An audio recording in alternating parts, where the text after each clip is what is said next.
Hi everyone, I'm Sleepless Scientist. Tonight we're walking barefoot through a time most textbooks barely whisper about.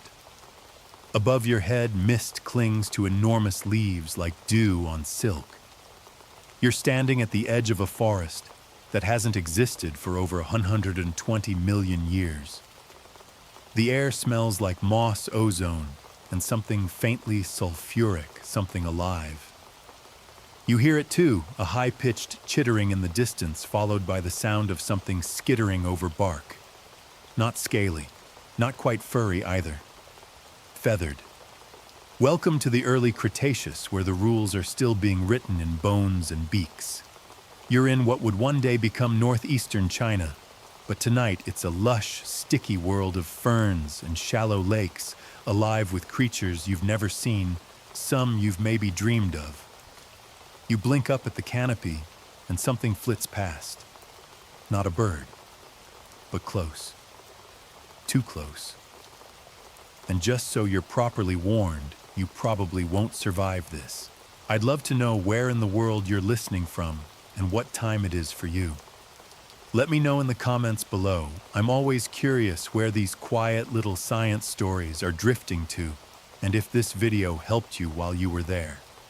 Now relax, take a deep breath, and join me gently on this evening's journey. The first one you spot is no bigger than a house cat. Black and violet feathers shimmer like oil as it dashes across the forest floor. You blink. It's gone. You take a few cautious steps, the ground squishing beneath you. There's volcanic ash under your feet mixed with the spores of mosses that haven't yet evolved to climb rocks. There's no roaring here. No Jurassic Park thuds. Just the eerie quiet of giant insects humming and tiny things watching. Then you hear it scritch thump. Something lands in a low branch just above your head, shaking needles and shedding droplets of morning dew. You look up, and there it is. A dinosaur. Not the kind that looms in museums with giant jaws. This one has feathers sleek, layered, and neatly preened like a tropical bird's. Its eyes are bright, alert, forward-facing. Predator eyes. But it's no bigger than a crow. Its claws flex. Tail feathers flick. And then without a sound, it leaps to another branch, vanishing into the trees. You've just met one of the feathered dragons. Scientists once thought feathers were exclusive to birds. Not anymore. In the 1990s, a series of fossil beds called the Jehol Biota changed everything. Paleontologists began finding dinosaurs, not just birds with clear impressions of feathers. Real complex feathers. Some even showed patterns, stripes, iridescence. In other words, these weren't accidents of evolution. These were displays, decorations, possibly even fashion statements. And yet, this raises the million-dollar question, why? Because here's a fun, irrelevant fact. There's a species of moth in Madagascar that makes high-pitched squeaks to scare predators. Not useful, not elegant, but evolution doesn't care about elegance. So maybe you think some of these feathered dinosaurs had feathers not to fly, but to flirt, or to stay warm, or to intimidate, or maybe all three. Scientists still debate it. Some claim insulation was the original function. Others think feathers emerged from scales for display. And still others suggest feathered dinosaurs simply got lucky they had the right fluff at the right time. You crouch now, inspecting a set of three-toed prints beside a shallow puddle. The toes are narrow talons curved. But there's a fourth impression behind them, dragging slightly in the mud a tail. You follow it. The light has changed. The mist is lifting. Sunlight begins slicing through the trees in golden shards. For the first time, you can see clearly. And you're not alone. In the clearing ahead, at least half a dozen small, feathered dinosaurs scurry between tree trunks. Some dig in the earth with curved claws. Others peck at bark, maybe for insects. A few sprint in short bursts and jump, testing their wings. Or just showing off, you recognize one of them, Ornithosaurus. It has feathers like a raven's, dark, oily, and finely layered. But unlike birds, its teeth are still visible, protruding slightly, even with its mouth closed. There's something reptilian in its posture, and yet unmistakably bird-like in its movements. And then your stomach drops, a larger shadow crosses the sun. Every creature freezes, even the insects fall silent. Something glides overhead. Wide wings, long tail, no feathers this time. That's not a bird either.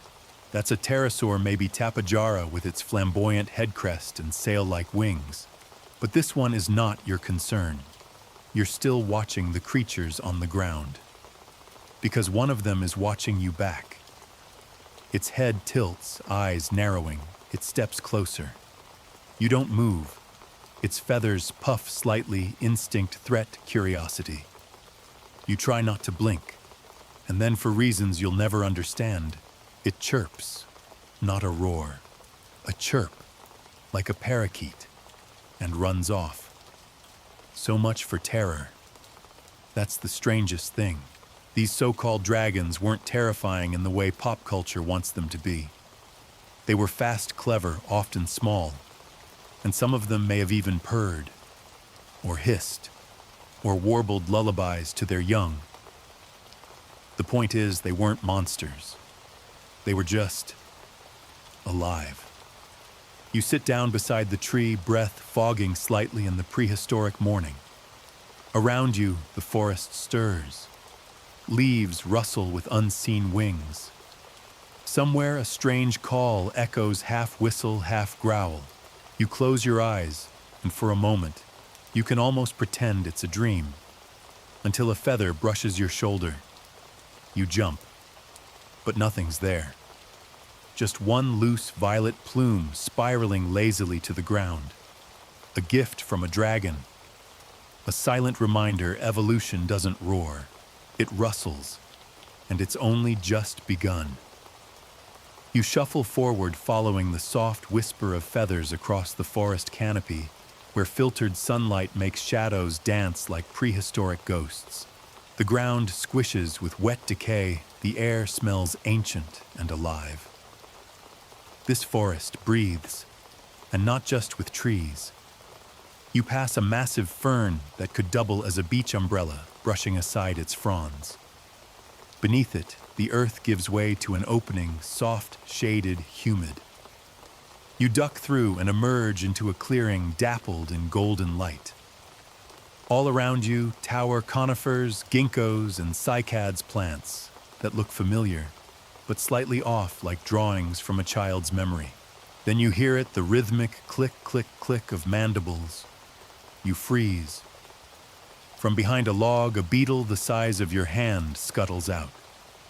It's not interested in you, it's dragging something back to its nest, a small piece of feather. Black and white. Possibly Microraptor, possibly lunch.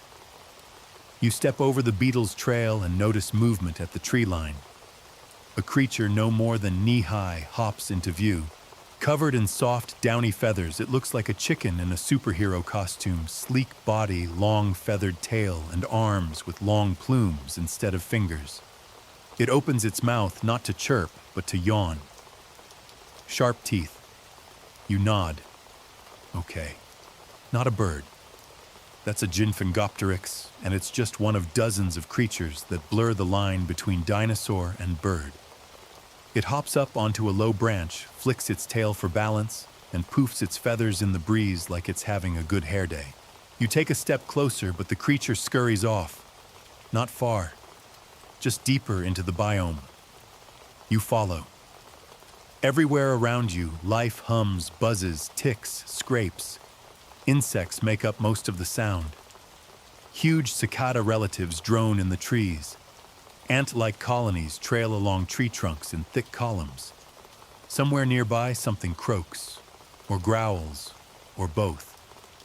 You spot another feathered creature crouched beside a log, It's preening carefully, dragging its claws through chest feathers. And then it does something strange. It opens its mouth and smears something green across its wing. Is it eating? No, it's rubbing a mossy substance into its feathers. Maybe it's grooming. Maybe it's bug repellent. Maybe it's just vain. Scientists still debate whether some dinosaurs used local plants, the way birds do now, to perfume themselves, repel parasites, or signal status. You meanwhile just watched a proto-raptor put on its equivalent of sunscreen, possibly made from crocodile poop.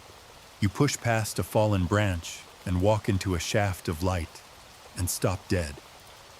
Above you, on a mid-height branch, a line of small feathered dinosaurs is resting in the sun. They're lined up like sleepy pigeons on a wire, eyes half closed.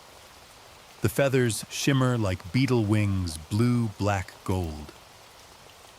This is a community, a flock, not a one-off. And they aren't chirping, they're communicating in subtle, rhythmic clicks and huffs.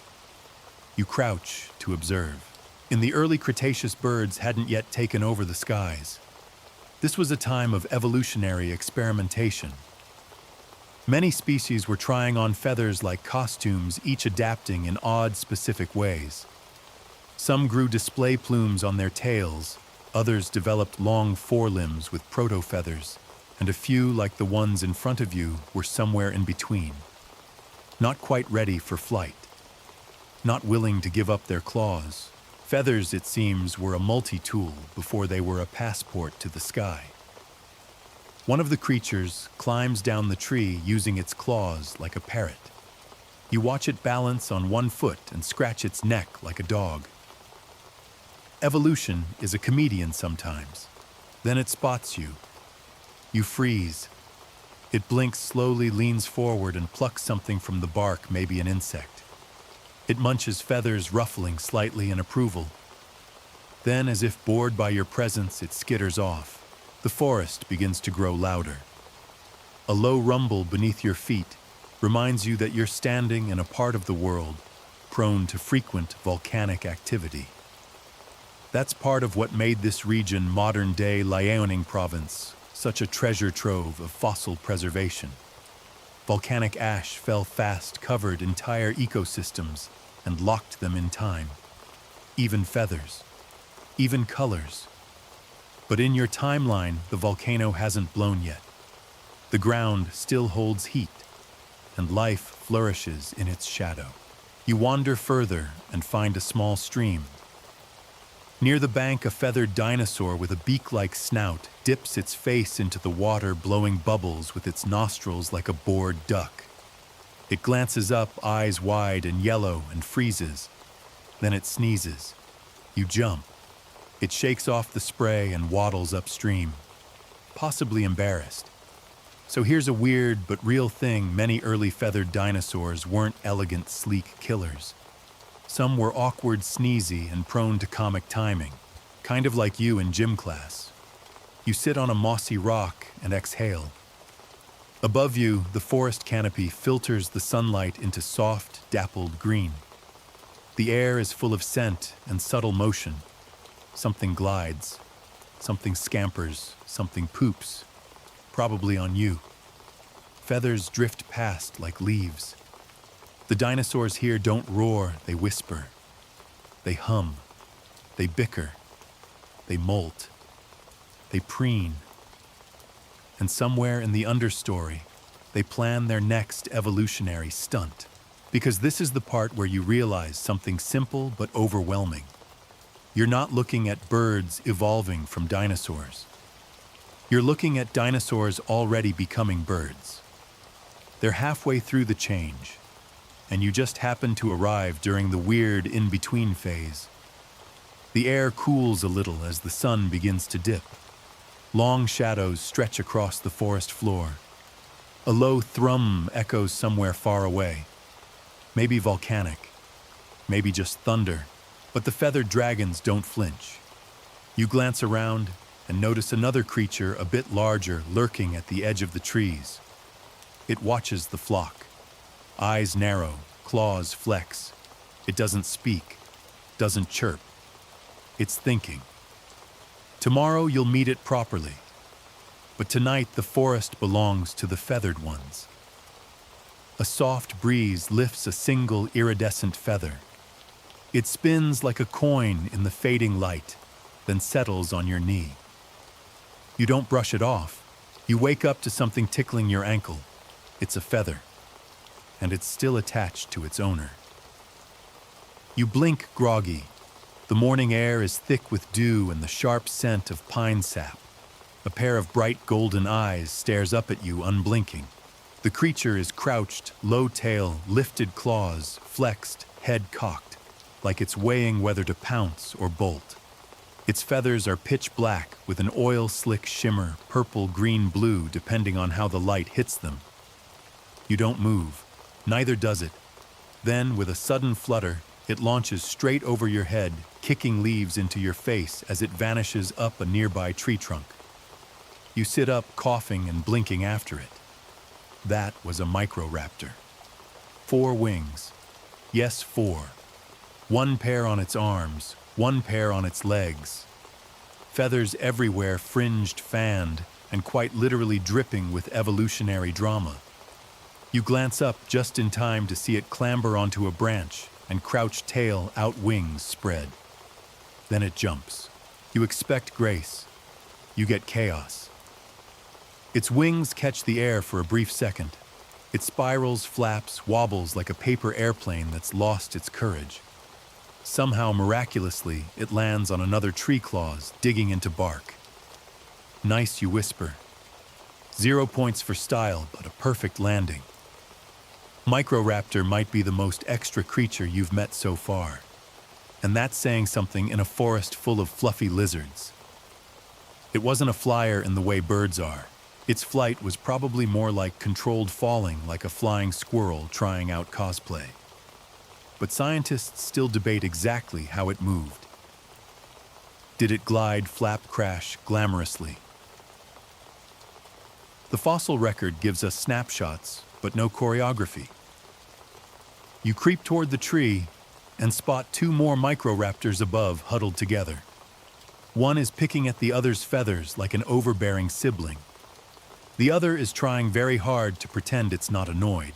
Despite their impressive plumage, these creatures weren't big, maybe the size of a raven, though with longer tails and enough sass to rival a toddler with a juice box. Their claws are serious, though one curved toe on each foot hints at their raptor lineage. And the teeth, don't forget the teeth. Tiny, sharp, and numerous. Microraptors weren't plant nibblers. They ate lizards, maybe fish, maybe smaller dinosaurs. And they weren't shy about it. You crouch by a puddle and find tiny drag marks leading from a bush. Feathers, a snapped lizard tail. Evidence, a Microraptor murder mystery. You don't solve it, obviously. You're not that kind of scientist. But it's a reminder these weren't timid proto-birds hiding in the underbrush. They were confident little hunters experimenting with flight, and the forest canopy that was their theater. You step carefully between 2 tangled roots and stumble straight into a pile of feathers. Just feathers. A whole drift of them matted down in one spot. No blood, no bones. Just the remains of a very intense preening session, or possibly the dinosaur equivalent of a pillow fight. Nearby, you hear another rustle, another Microraptor. You turn and freeze. Not Microraptor. This one is bigger, more solid. Gray-brown plumage. Wings less dramatic, but built for something a little stronger than gliding. You duck behind a fern and peek through. The dinosaur steps into the clearing, pauses, snaps its head toward the treetops. And then with a hop that turns into a leap, it launches. You exhale slowly. That was Changyuraptor Microraptor's larger cousin and the biggest known flying dinosaur with 4 wings. Think of it like a flying turkey with murder in its heart. Its feathers are more structured than Microraptors. Especially the tail, those long streamers may have helped it break mid-flight, allowing for better aerial control. Scientists think this gave Microraptor a tactical advantage. It could ambush prey from the trees with some amount of steering. Not perfect flight, but better than falling with style. You get the feeling these creatures weren't just evolutionary accidents. They were part of a larger trend, a quiet revolution. Because while the big theropods were roaring and stomping and fighting over carcasses, these little feathered weirdos were out there testing gravity like kids on a playground. Some fell, some flapped, but enough of them stuck the landing to keep going. You stretch your legs, brush off the leaves, and follow the slope of the hill toward a clearing. The canopy opens, letting more light in. There's a large boulder in the center, warm with morning sun. On it, a group of Microraptors has gathered, wings extended, not flying, just basking. One rolls over onto its back like a sun-drunk cat. Another flaps lazily and hops down to chase a beetle. None of this looks predatory. None of it looks prehistoric. It looks familiar. It looks like birds on a park bench. The difference is these guys have teeth and a reputation. You sit on the edge of the boulder and feel the warmth seep through your bones. One of the Microraptors eyes you. It hops closer, head tilted, tail flicking. You offer it your hand. It chirps once, then turns around and poops beside your shoe. Fair. So here's something that will definitely come up in a future quiz. Feathers weren't just for flying. They provided warmth, camouflage, communication, sexual selection. And possibly some creatures just liked the way they looked. Evolution's not always about utility. Sometimes it's about flair. And Microraptor had flair. You watch as the flock lifts off again. Not all at once, some glide, others clumsily hop between trees. A few remain behind, plucking at bark or chasing bugs. One tries to eat a mushroom and immediately spits it out. Scientists still debate whether Microraptors were capable of true powered flight or just specialized gliding. Some even think they launched from trees to ambush prey on the ground, turning themselves into prehistoric dive bombers with feathers.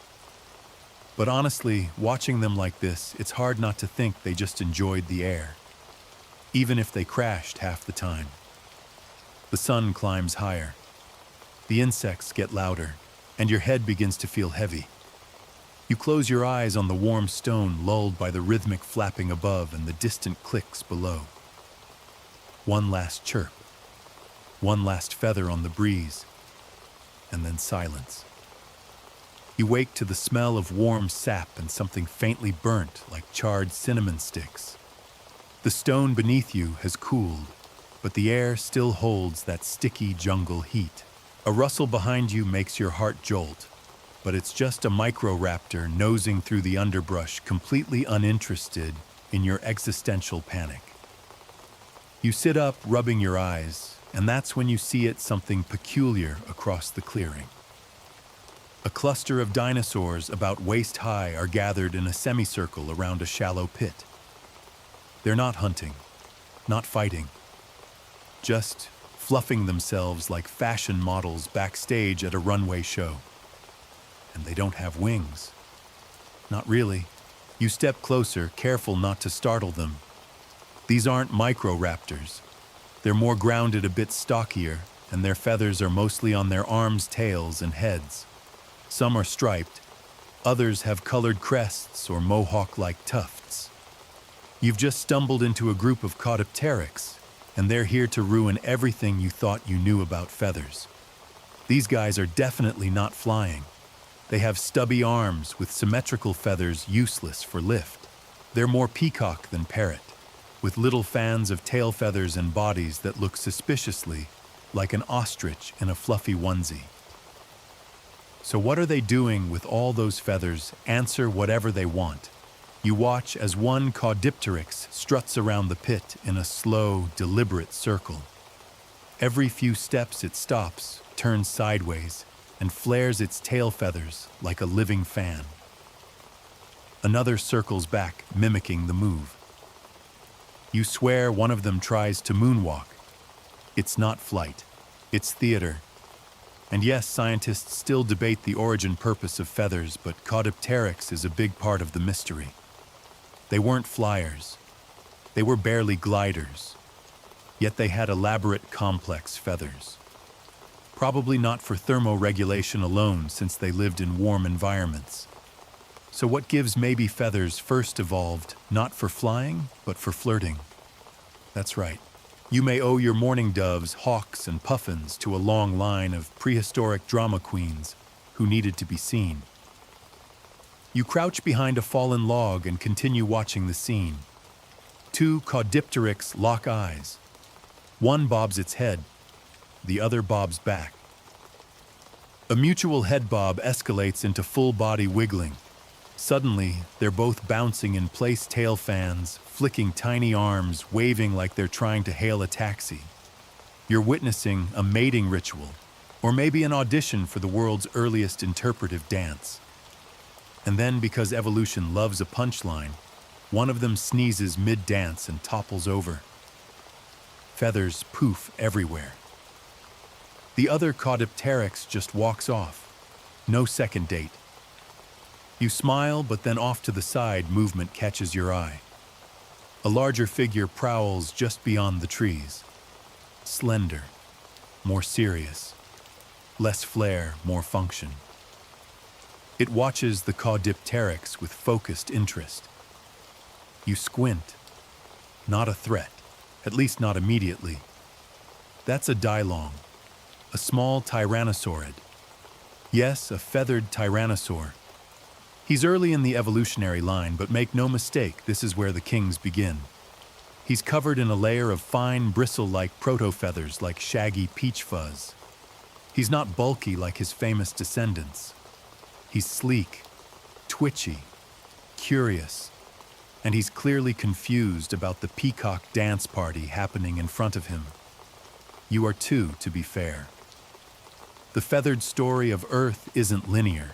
It zigs and zags and loops like a dino trying to chase its own tail. Feathers appear in creatures that never leave the ground. They disappear in some that eventually fly.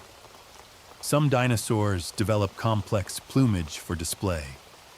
Others seem to keep it for warmth. And every now and then, like Dilong, they just wear it like a weird evolutionary vest. You lean against the log and take it all in, the chirps, the shuffles, the stomps. One Caudipteryx starts digging at the dirt feathers, puffed out like it's trying to intimidate the earth itself. You glance down and realize what it's doing, building a nest. Another joins in, and they begin tossing sticks and leaves together in a pile. It's messy, uncoordinated, but it works. Turns out feathers also help with parental care. Not just warmth, but brooding, sheltering eggs or cushioning nests. Long before birds nested on rooftops, dinosaurs nested in dust bowls. Some may have even sat on their eggs like chickens, fluffing their feathers into makeshift incubators. And in a world full of things trying to eat you, being warm and invisible is a survival bonus. The Caudipteryx lay down next to their nest, side by side. One begins to preen the other's neck feathers.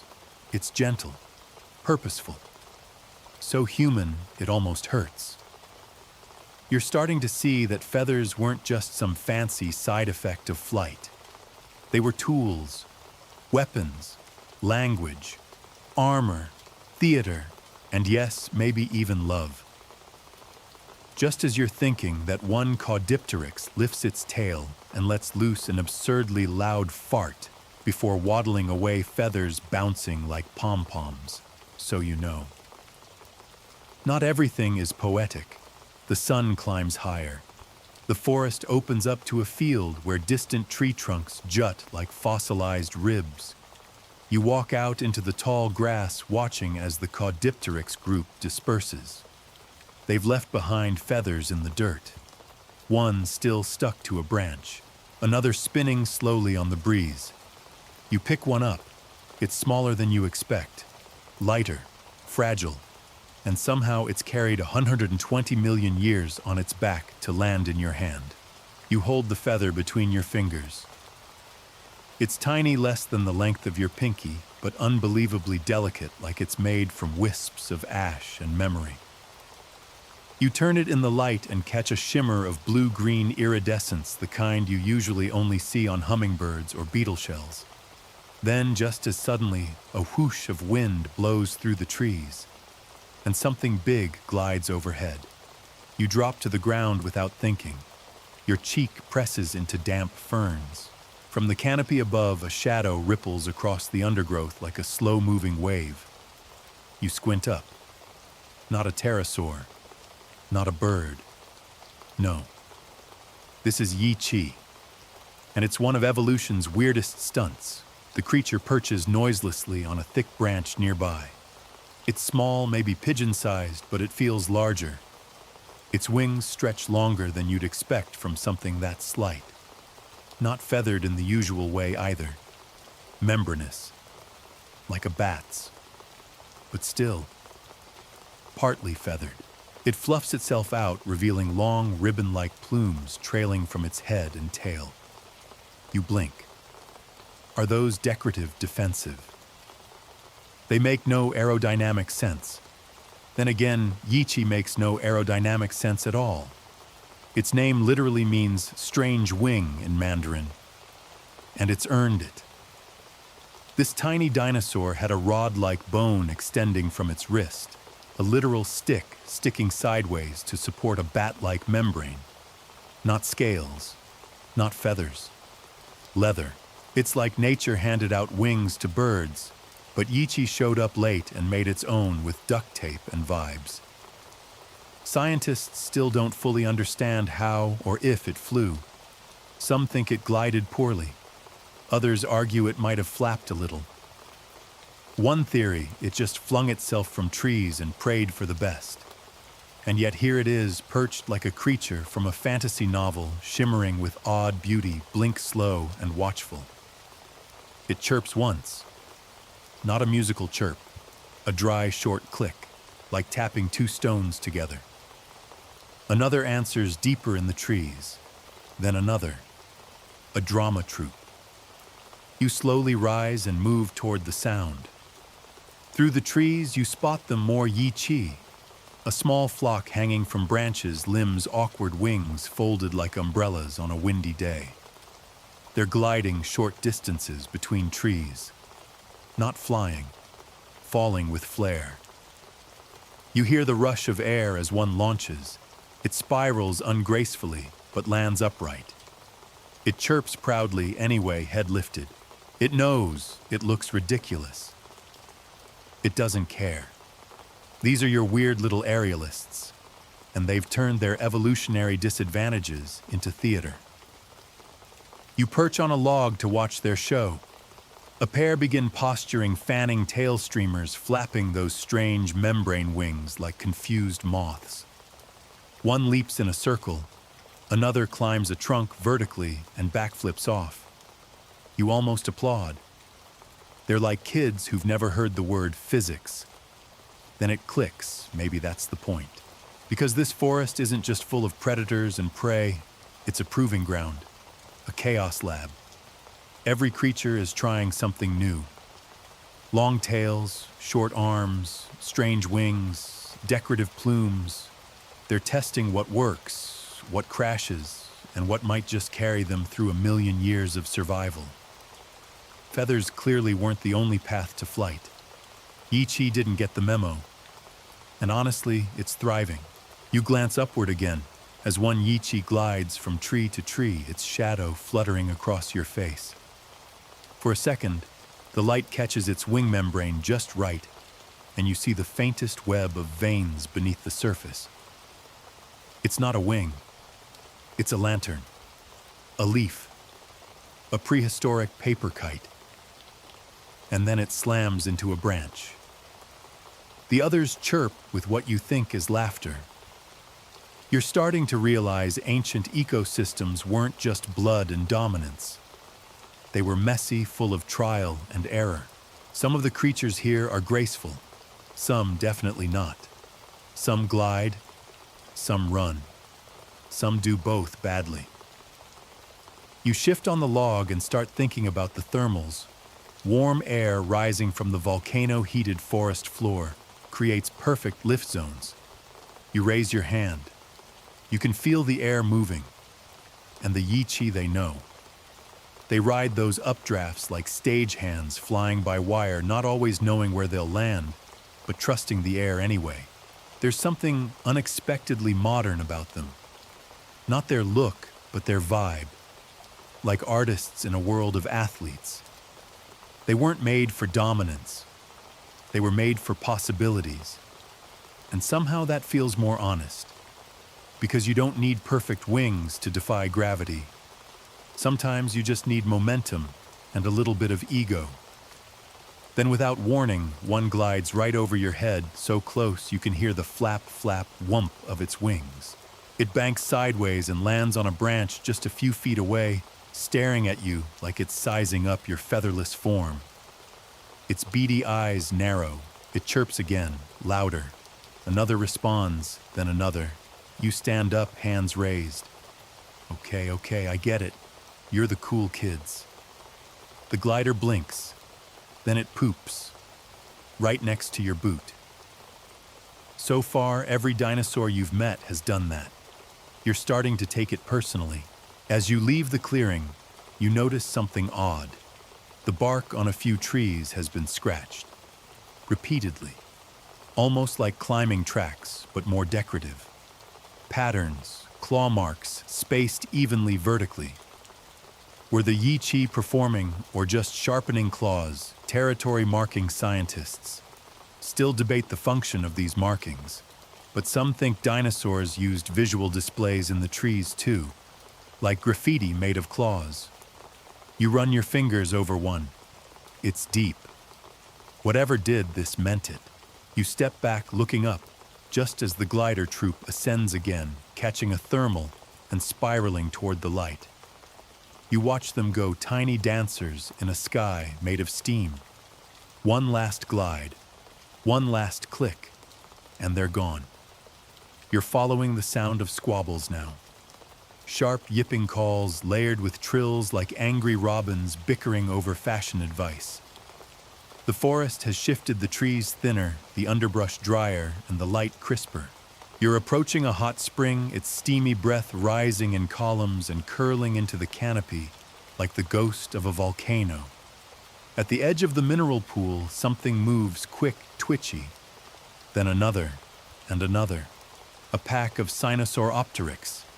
Small, sleek, covered in feathery filaments, each one barely longer than your forearm. They move like coiled springs, bursting forward, then freezing mid-step like they're posing. And they look amazing. Orange-brown bodies, cream bellies, long striped tails that sway like flags in the breeze. Their faces are narrow snouts lined with tiny serrated teeth, eyes high and wide, giving them a perpetually suspicious expression. You blink. Their colors aren't subtle, they're obvious. They look like fuzzy little cheetahs who lost their way and ended up in a Pixar movie. That's no accident. See, Sinosauropteryx made headlines because its fossilized feathers preserved something rare color. Not just an impression or outline, but the microscopic structures called melanosomes, which reflect light in certain ways. By comparing these structures with those in modern birds, scientists concluded, yeah, those stripes, they were real. Orange body, white underbelly, raccoon-style eye markings. A fashion-forward dinosaur, basically. You duck behind a log and watch them approach the spring. One struts to the water's edge, dips its snout, and snorts, clearly unimpressed. Another flops down dramatically on a warm rock, feathers puffed tail, twitching. They aren't predators in the terrifying sense. More like opportunists. Insects, lizards, eggs, maybe even baby dinos if they're feeling bold. But they hunt in style. You notice one stalking a dragonfly. It creeps forward, tail straight out for balance, and then bam, it leaps. Misses. Recovers with a spin, and immediately starts grooming like nothing happened. You can't help but whisper, "You meant to do that, didn't you?" Sinosauropteryx were early theropods not closely related to birds like some of the others you've met. Their feathers weren't built for flight, more like insulation, or judging by these fashion choices, possibly vibe. And it worked. They were among the first dinosaurs to truly explore coloration as a communication tool. Imagine the possibilities: a warning stripe, a mating display, a "don't eat me" signal, or maybe just a bright tail because someone wanted one. Evolution doesn't discriminate between function and drama. And yes, scientists still debate how widespread color perception was in dinosaurs. Did they see in full color like birds, ultraviolet, infrared? Were they all rainbow-flavored murder birds? Or was Sinosauropteryx just an overachiever? You shift and accidentally crunch a twig. 6 heads snap in your direction. Uh-oh, they chirp. One takes a cautious step forward. You freeze, they freeze. Then one sneezes, the rest scatter. Crisis averted. You take the long way around the spring, stepping carefully between sharp reeds and sticky ferns. The water bubbles with volcanic heat, nature's bathtub for tiny, fashion-conscious dinosaurs. Near the edge, you spot something incredible, a fossil bed half exposed. Feathers, outlines, ghosts of creatures pressed into stone like pressed flowers.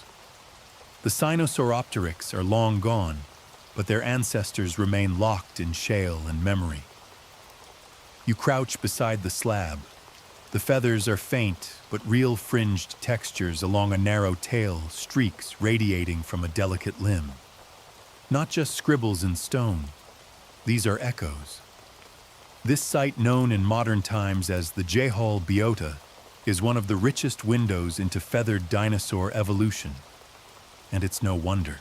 Volcanic eruptions preserved entire communities in ash and mud. You're literally standing in a prehistoric time capsule, feathered secrets etched into the earth.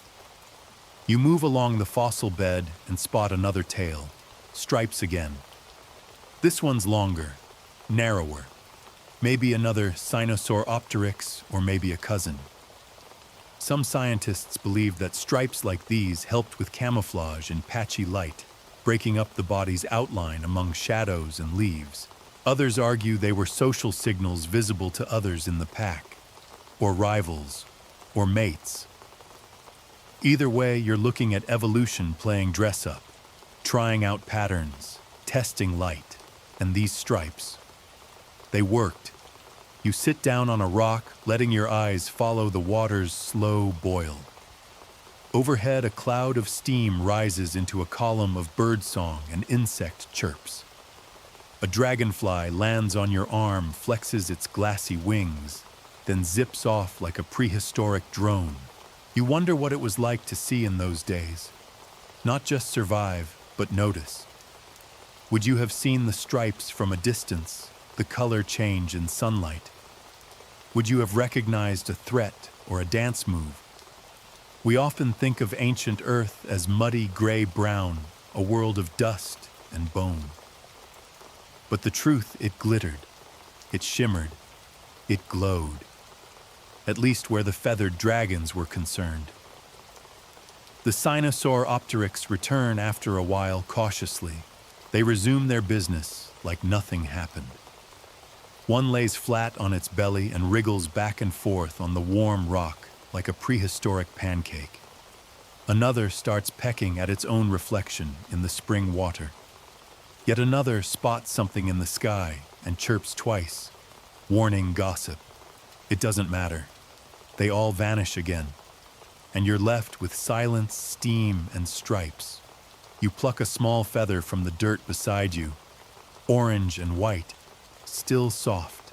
You tuck it behind your ear and whisper, "Nice look." Then you keep moving. You leave the steaming hot spring behind, still hearing the faint echoes of chirps and bickering in the distance. The forest deepens as you move uphill, and the light grows thinner, filtered through gnarled branches and clouds of spores drifting like lazy snow. It feels quieter here, less chaotic, like the woods are holding their breath. Then you spot them. Nestled in a clearing rimmed with tall cycads half hidden beneath broad-leaved ferns is a circle of mounded earth. Inside are at least a dozen small feathered dinosaurs. Not running, not preening, not hunting. They're parenting. You duck down behind a stump, trying not to disturb the moment. One of the adults, a sleek, silver-feathered creature with a narrow snout and a gaze far too knowing, turns toward a chirping juvenile and nudges it back into the nest with its snout. Another adult nearby ruffles its feathers, spreads a wing, and herds 3 more chicks into the circle like it's done this 1,000 times. These are troodontids. Specifically, you think Mei Long or a close cousin. Mei Long means sleeping dragon, named after a fossil found curled up in classic bird sleep posture, tail-wrapped head tucked under wing. It was frozen in a moment of rest, not death. Peace, not panic. But these here, they're wide awake. The young are chirping soft, high-pitched peeps. The parents respond in clicks and hisses, constant but low, like a lullaby spoken through clenched teeth. One juvenile nibbles at a bug gags, then tries again. Another stumbles over its own tail feathers. It's the messiest kindergarten you've ever seen, and the most adorable. Troodontids are fascinating for one reason above all brains.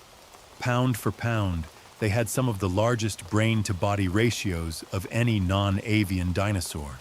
Their skulls show signs of expanded cranial capacity, suggesting acute vision balance and problem-solving.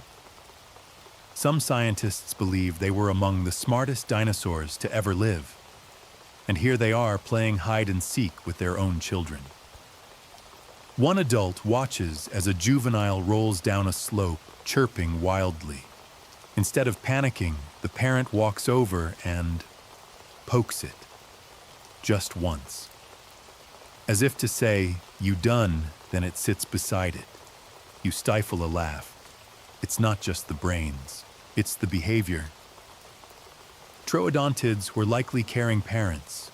Their nests have been found carefully constructed.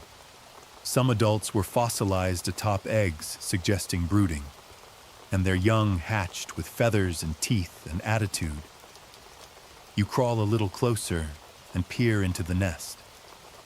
The eggs are oval, staggered in a spiral pattern, partially buried. They look like speckled river stones. One of the parents is rearranging the twigs and dried ferns around them. Another is plucking insects from a nearby branch and dropping them into the open beaks of 2 particularly vocal chicks. It's a tiny prehistoric domestic scene.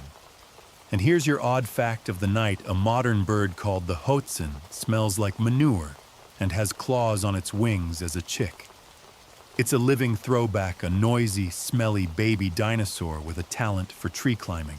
You watch as a troodontid juvenile does something eerily similar, latches its claws around a low branch, and hoists itself up. Not gracefully, not elegantly, but with determination. You hear one of the adults coo in response, a deep, vibrating sound that settles your spine. It hits you suddenly. They're not just using feathers. They're using them to bond. The way the adults fluff themselves when the chicks stumble. The way the little ones bury themselves beneath the parent's plumage when the wind picks up. The touch of feathers becomes a comfort, a blanket, a barrier against fear. It's not just warmth anymore. It's family. Scientists still debate how complex dinosaur social structures were. But if troodontids are any clue, it wasn't all teeth and talons out here. There was care. There was structure. Maybe even affection. You remember a fossil 2 troodontids, 1 adult and 1 juvenile, found close together in sleeping posture.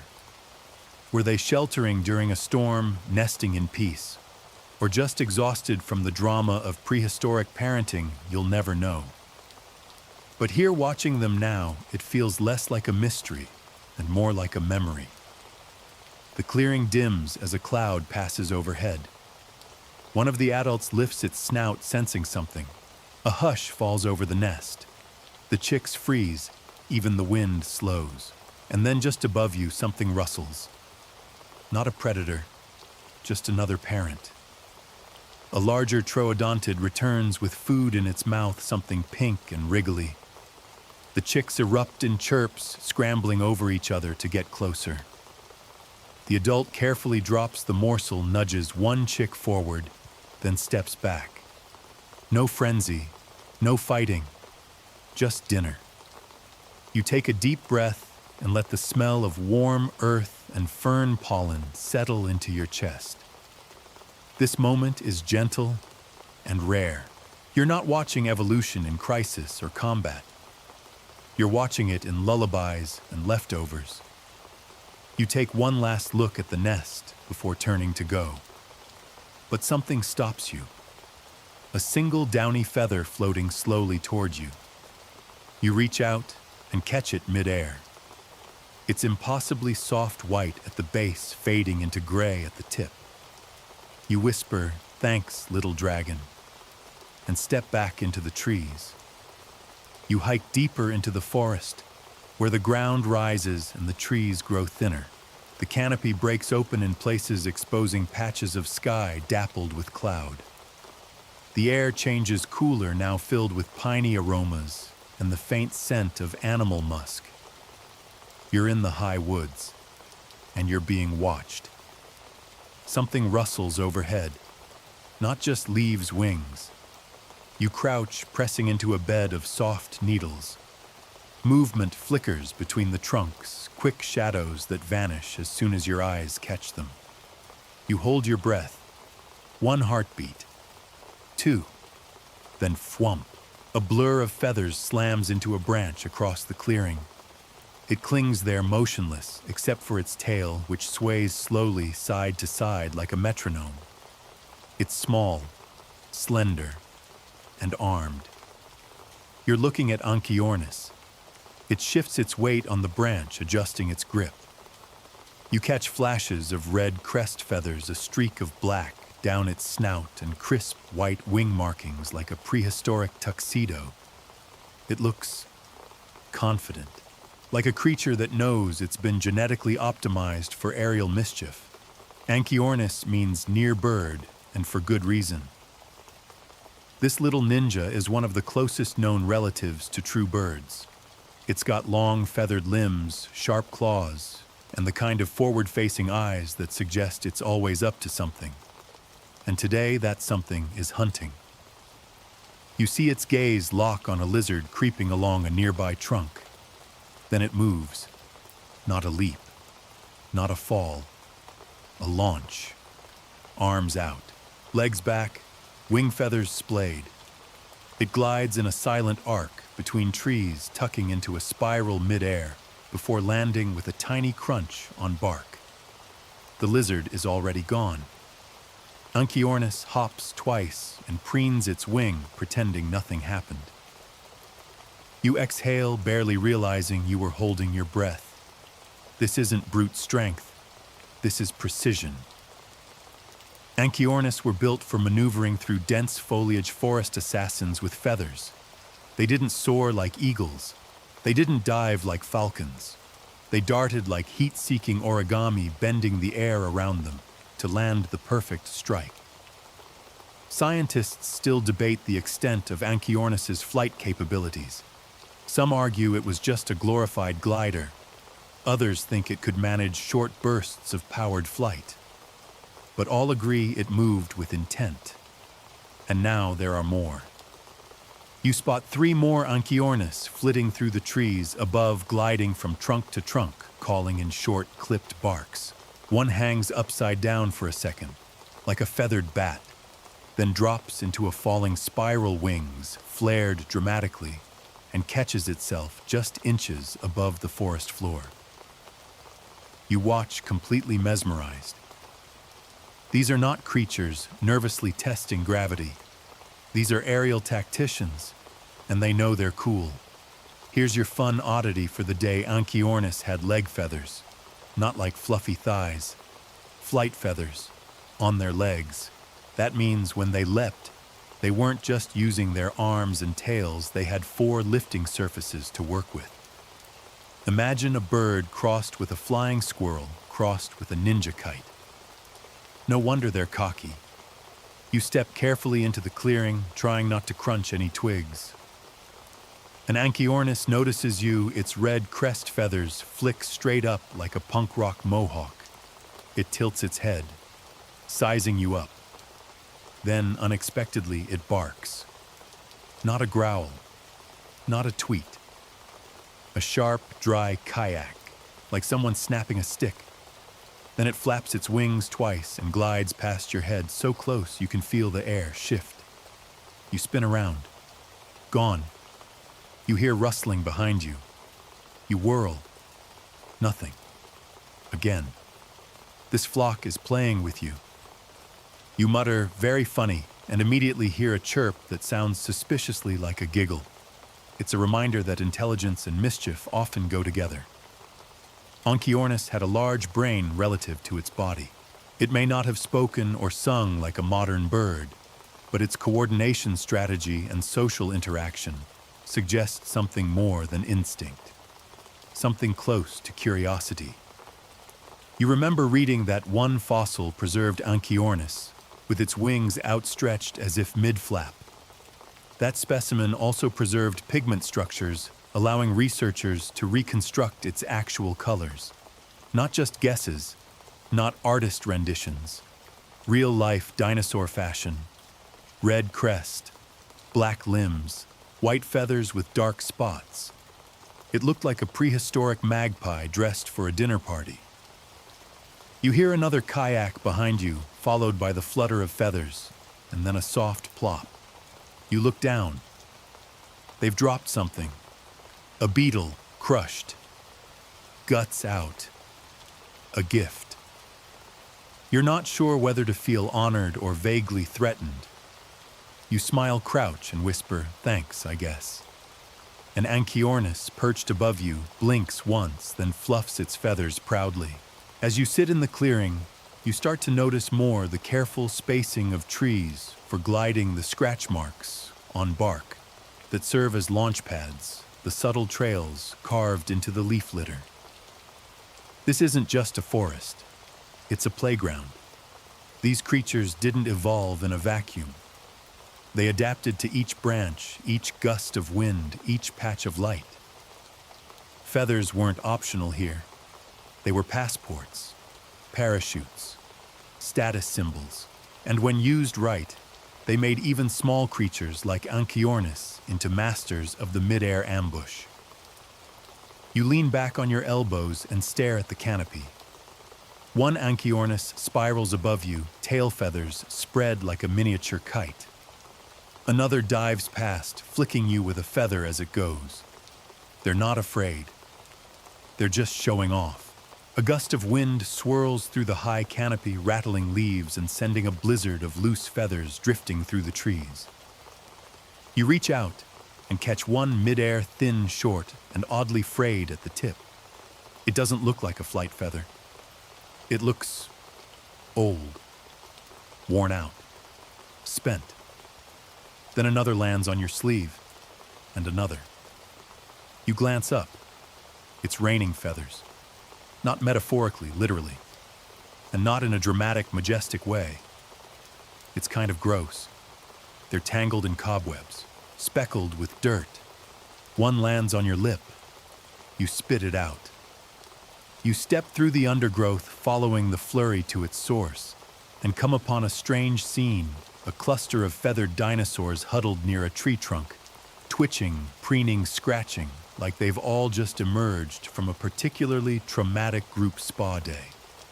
Their feathers are falling out. One shakes like a wet dog, and a halo of fluff detaches into the air. Another sits in a funked-up pile of its own down, glaring at its neighbor like it blames someone for this indignity. You've stumbled into something every bird owner dreads, and every bird experiences the molt. Even dinosaurs had bad feather days. Molting is a natural process where old feathers are shed and replaced by fresh ones. For birds, it's crucial feathers wear out quickly, and if they're used for flying insulation or attracting mates, you want the best set possible. But molting is rough, energy draining, vulnerable. It's like growing an entirely new outfit while everyone's watching and judging your patchy, uneven bald spots. The dinosaurs in front of you aren't enjoying it either. A small Bapiosaurus is pacing near the tree base. It's covered in a bizarre mix of bristly filaments and downy tufts. Half its tail looks like it got caught in a blender. It scratches furiously at its flank. With its clawed fingers, sends another flurry of fuzz into the air and lets out a deeply annoyed squawk. Poor thing looks like a molting muppet. You crouch low, watching as another creature, perhaps a juvenile Dilong, tries to help its sibling pluck loose feathers. It nibbles, gently pulls, then yanks. The other squeals and chases it away.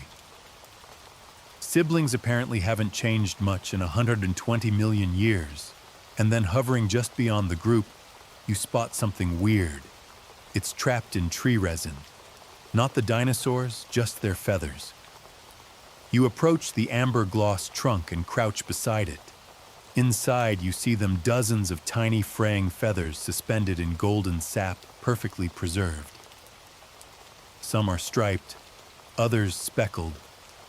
A few even seem to shimmer, though the light plays tricks here. This is one of Earth's most magical accidents, feathers preserved in amber. No bones, no claws, just the ephemeral fluff that usually decays within days.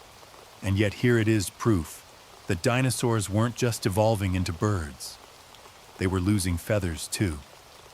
Because evolution isn't just about gaining, it's about replacing, refactoring, getting rid of what doesn't work and doubling down on what does. Molting is how they kept up. Scientists still debate how often dinosaurs molted. Was it a seasonal thing like modern birds or gradual year-round? Some theories suggest early feathered dinosaurs molted asymmetrically to avoid being completely vulnerable, shedding one wing at a time, for instance. Others think they had full-body blowouts like ducks in July. We don't know. But this forest certainly seems like a fluff bomb went off. You walk a bit further, and the trail becomes increasingly feathered, soft streaks in the dirt, tufts caught in branches, even one stuck to a beetle that's clearly having an identity crisis. There's something strangely human about it. The idea that even these prehistoric creatures went through awkward phases, bad hair days, itchy skin, vulnerability. You spot a large feather on the ground and pick it up. It's stiff, barbed, symmetrical, a flight feather from something big. You glance up. Perched on a high branch is a Confuciusaurus, or maybe a few. Hard to tell, there's a lot of fluff in the air. Confuciusaurus is one of the earliest birds known to have a beak. No teeth. Just a keratinous, curved beak like a modern parrot's. But what really makes it pop? Those tail feathers. Males of the species had two very long central tail feathers streaming behind them like ribbons. Display feathers, almost completely useless for flight. Very useful for attracting attention. And now half of one is gone. You spot the feather's twin on the ground, snapped at the base. Looks like even fashion icons molt. One Confuciusaurus flaps weakly and glides to a lower branch, lands clumsily, and lets out a long, mournful screech. It plucks at its flank, shakes and huffs. Dignity has left the chat. And yet, despite all the awkwardness, it's still beautiful. Still lightweight, aerodynamic, and eerily modern. The blueprint of every pigeon, crow, and falcon flying over your city today began in these woods. Another gust of wind blows through the branches and sends a new round of molted fluff into the air. It glows in the sun, spinning like dust in a cathedral. You're surrounded by millions of years of discarded biology, a pile of future fossils. You laugh softly to yourself and imagine a paleontologist 100 million years from now trying to explain this mess with a straight face.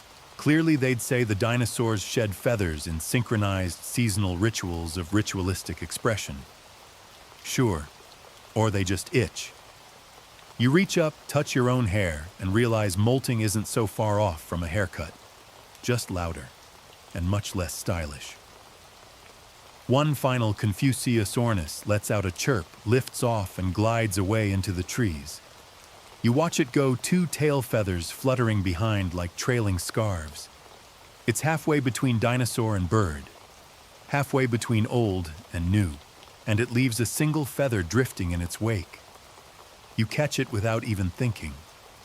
It's bent, frayed, ready to fall.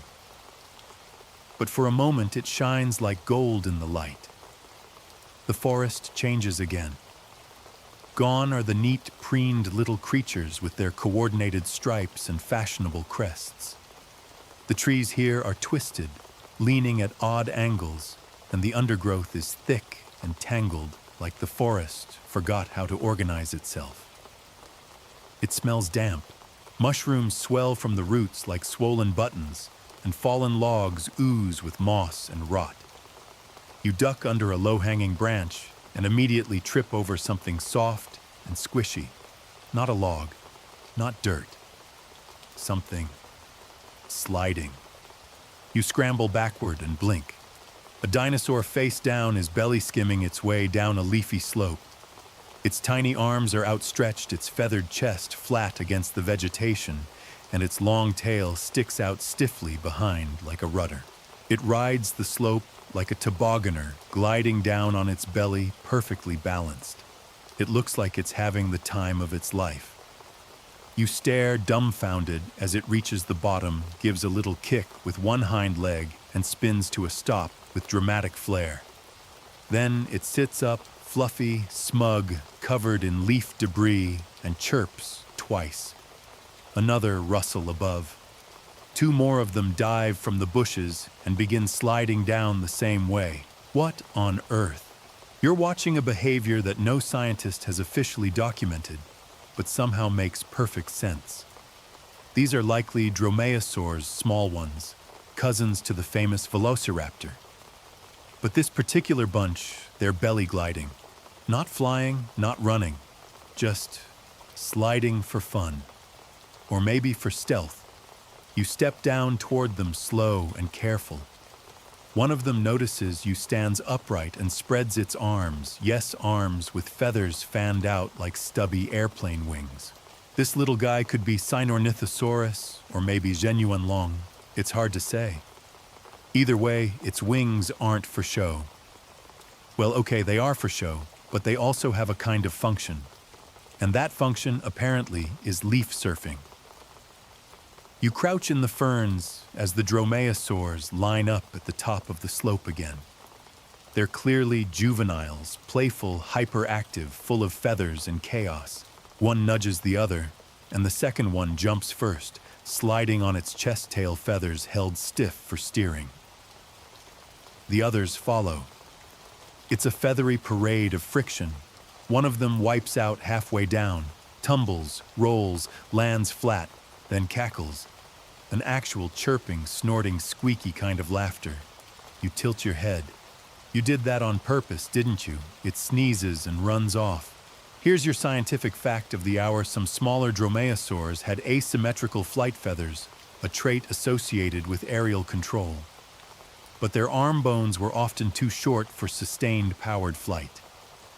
So what did they use those feathers for? Scientists still debate it. One theory, stability. Not in air, but in motion. Running, pouncing, sliding, using those stubby wings like parachutes or air brakes or like skis on snow. And now you're watching it in real time. One dromaeosaur leaps off a rock and glides for maybe 3 seconds, legs, splayed tail rigid. It lands skids and twirls with unnecessary drama. The others chirp with approval. This isn't just play, it's training. Learning how to control bodies in motion. Practicing pouncing, falling, adjusting. Birds today do the same.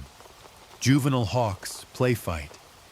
Young owls dive at shadows. Crow chicks slide down roofs on purpose. The roots of flight may have begun with a slip and a laugh. You move further into the clearing and notice something else, a kind of shallow bowl in the leaves. Trampled, lined with feathers. Not a nest, more like a rest stop or a meeting point.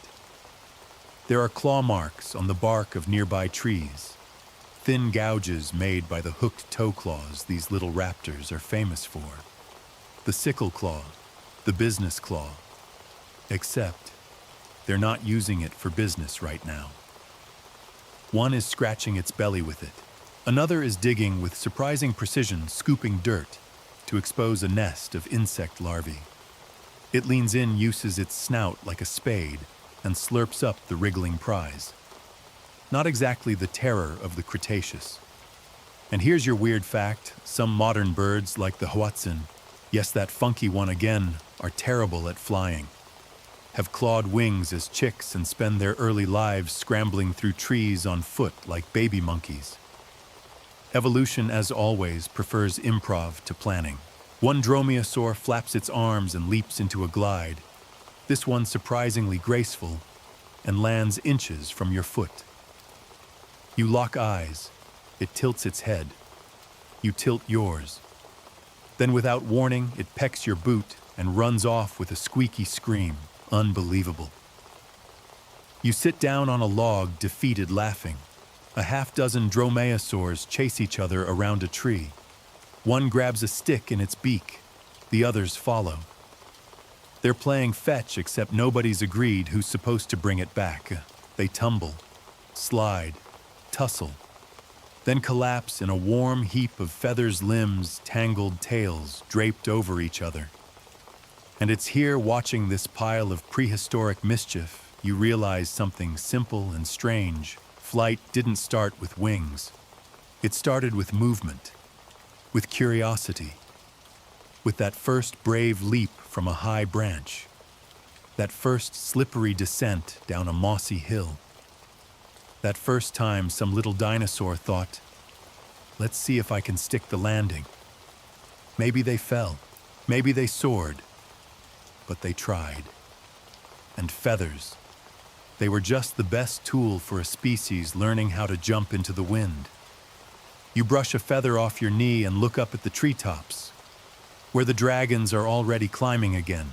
You're climbing now. The slope beneath your feet is steep, carpeted with old leaves and slippery roots. The air thins a little as you rise, and with each step, the forest gets quieter, not dead, just hushed, like the trees are listening. And then you hear it. Not a chirp, not a screech, a thud, followed by the unmistakable sound of something flapping. Not quite graceful, not quite controlled, but definitely deliberate. You pull yourself up over the final ledge and emerge onto a narrow cliffside path. Wind hits your face. Ahead, a jagged outcropping of stone juts from the rock like a diving board, and perched right at the tip of it is the most awkward miracle you've seen so far. A creature perches there, tail feathers, flared claws curling over the stone. Its wings are outstretched, trembling slightly in the breeze. Not arms with fluff, real wings. Long, bony arms fused to a fan of asymmetrical feathers. You've met the others. But this is Archaeopteryx, and this is where things get real. You take a step closer, slow and reverent. It turns its head. Its face is not bird, not dinosaur, but both. Its jaws still hold tiny teeth. Its claws flex at the end of each wing. Its tail is long, bony, rigid, feathered all the way. It's the bridge. Not the first bird, not the last dinosaur, but the middle of the story. and right now it looks terrified. It hunches low, shuffles to the edge of the outcrop, and flaps its wings once, twice. You can hear the effort in it. This isn't a natural flyer. This is a creature that's about to do something new. Then, with a chirp that sounds suspiciously like "here goes nothing," it jumps.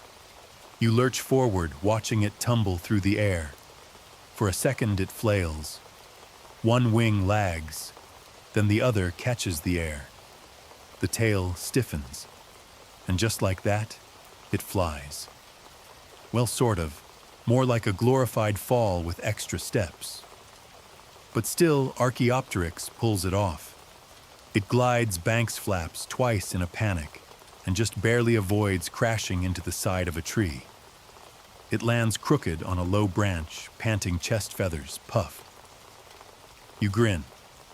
You just watched the moment where prehistory lifts off. Archaeopteryx has fascinated scientists since its discovery in the 1860s. Found in Bavarian limestone so fine it captured even the faint impressions of feathers, it shattered everything we thought we knew. A fossil with wings and teeth. What is that answer a problem? Because it made things complicated. It wasn't quite a bird, but it wasn't not one either. And scientists still debate where to place it in the evolutionary tree. Was it a side branch, a prototype? The first true bird depends on the paper you read. The answer, as always, is kinda. You climb down slowly into the glade where it landed. It's perched now calmer, preening one wing like it didn't almost just die. Its feathers are dirty, uneven, but real. Flight feathers. And flight, real flight, isn't easy. Even today, birds go through months of trial and error before they get it right. Imagine being the first creature in history to try it. Imagine hurling yourself off a cliff and hoping your body is enough. That's Archaeopteryx. Its fossil shows a mix of bird and dinosaur traits, a fused wishbone, long-tail vertebrae claws on the wings, asymmetrical feathers. Each feature says, almost there, but not quite. It probably didn't flap efficiently, probably couldn't take off from the ground. But from trees, oh yes. Gravity became a co-conspirator. You sit at the base of the tree and watch as another Archaeopteryx, smaller, maybe younger, leaps from a branch and glides in a downward spiral. This one lands more smoothly, chirping in what you swear is smugness. These two aren't alone. A small flock has gathered in the treetops above you. They chatter, adjust their feathers, jostle for position. One launches and veers hard to the left, vanishing into the canopy with a rustle. They're not graceful, but they're flying, and that changes everything. Because up until now, feathers were tools, displays, insulation, camouflage.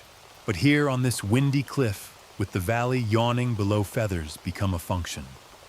A true mechanical innovation. Not just survival mobility. Suddenly, these creatures aren't bound by the ground. They can move between trees, escape predators, hunt from above, explore.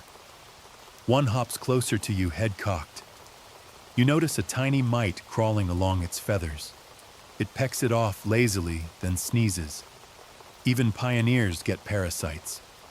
You whisper, "You're the weirdest miracle I've ever seen." It fluffs its feathers in agreement. Above, the sky opens in patches of pale blue. The wind rises again.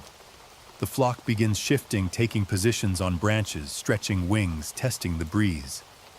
One by one, they jump, flapping, falling, gliding, wobbling. It's like watching paper airplanes made of dreams.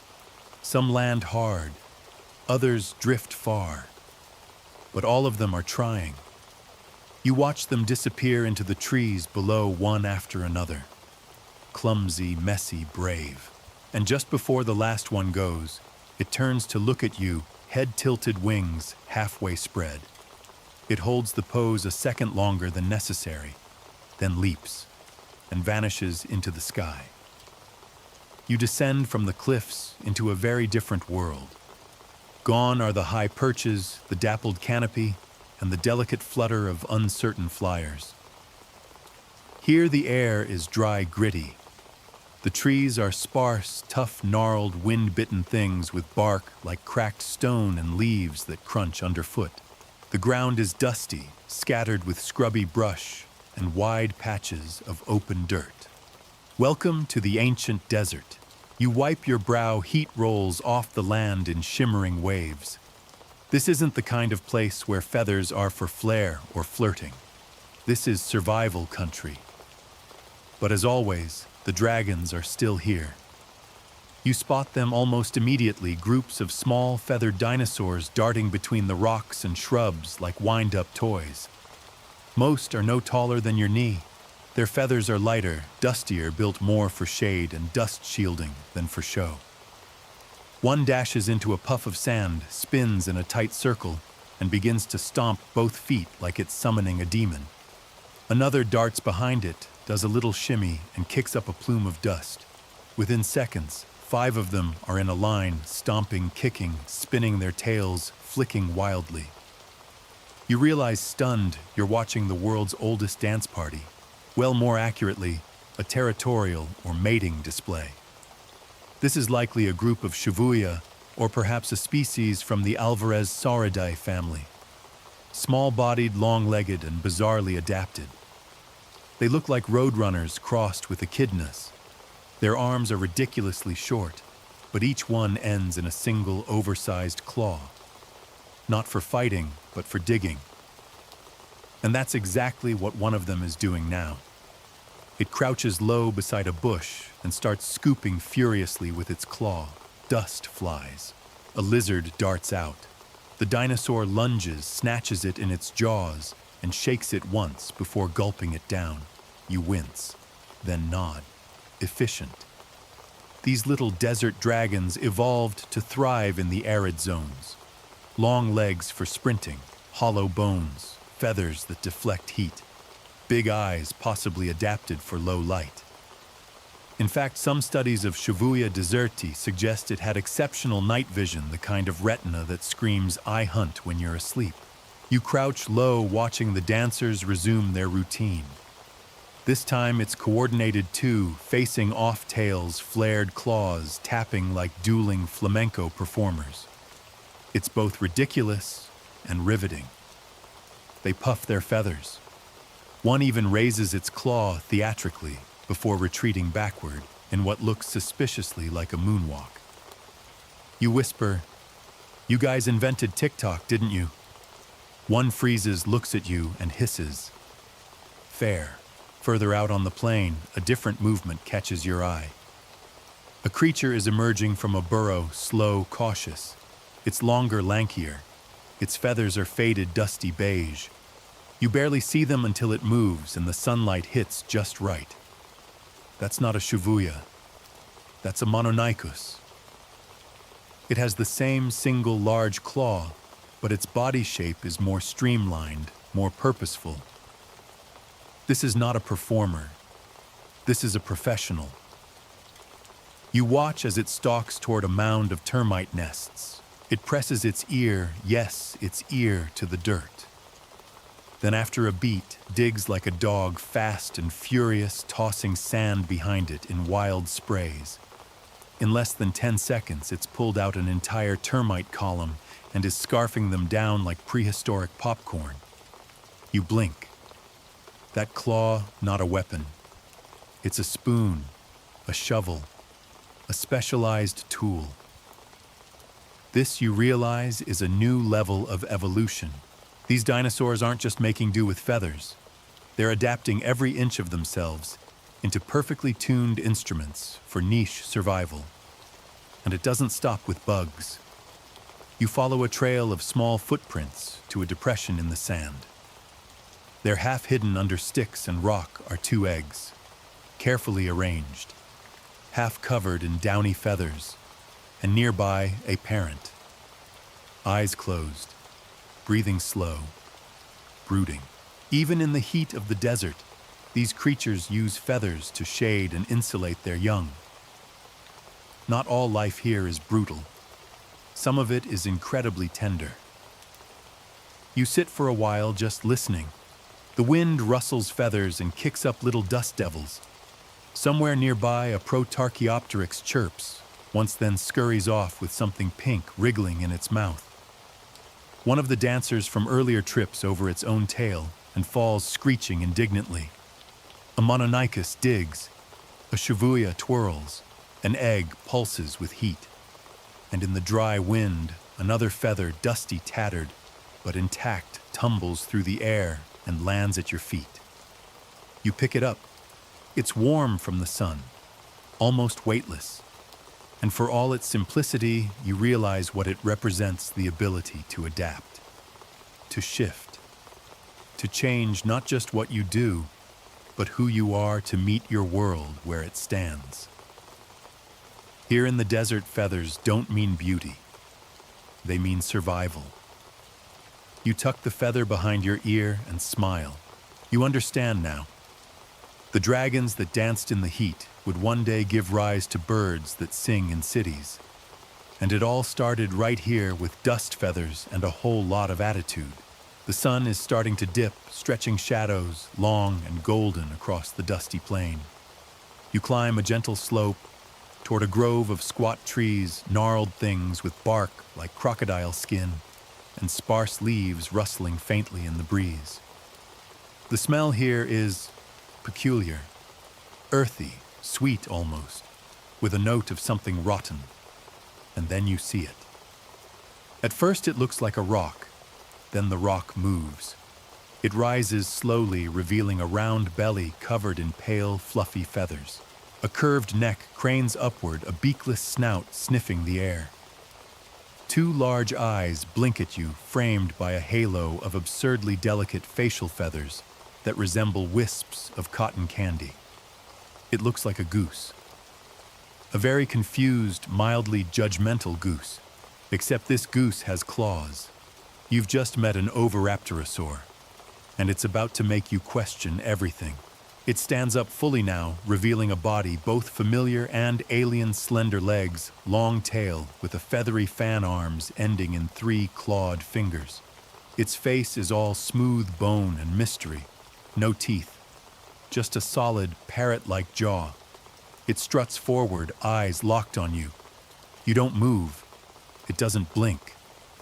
Then it picks up a shiny rock and drops it again. You have no idea what that means. Another Oviraptorosaur appears from behind the tree, this one more colorful with a crest on its head, shaped like a fancy helmet. It chirps once, walks over, and bumps the first one on the side. They both freeze, and then suddenly, without warning, they both explode into motion, flapping their wings, bouncing in place, running in tight circles, like someone just shouted "dance battle" in a parking lot. You crouch in the grass, stunned. What is happening? The truth is, we still don't entirely know what Oviraptorosaurs did with all their fluff and flair. Some had enormous tail feathers shaped like modern turkeys. Others had strange head crests. Some even had feather fans on their arms. Not for flight, these dinosaurs were too big, many of them, but maybe for display, or balance, or theater.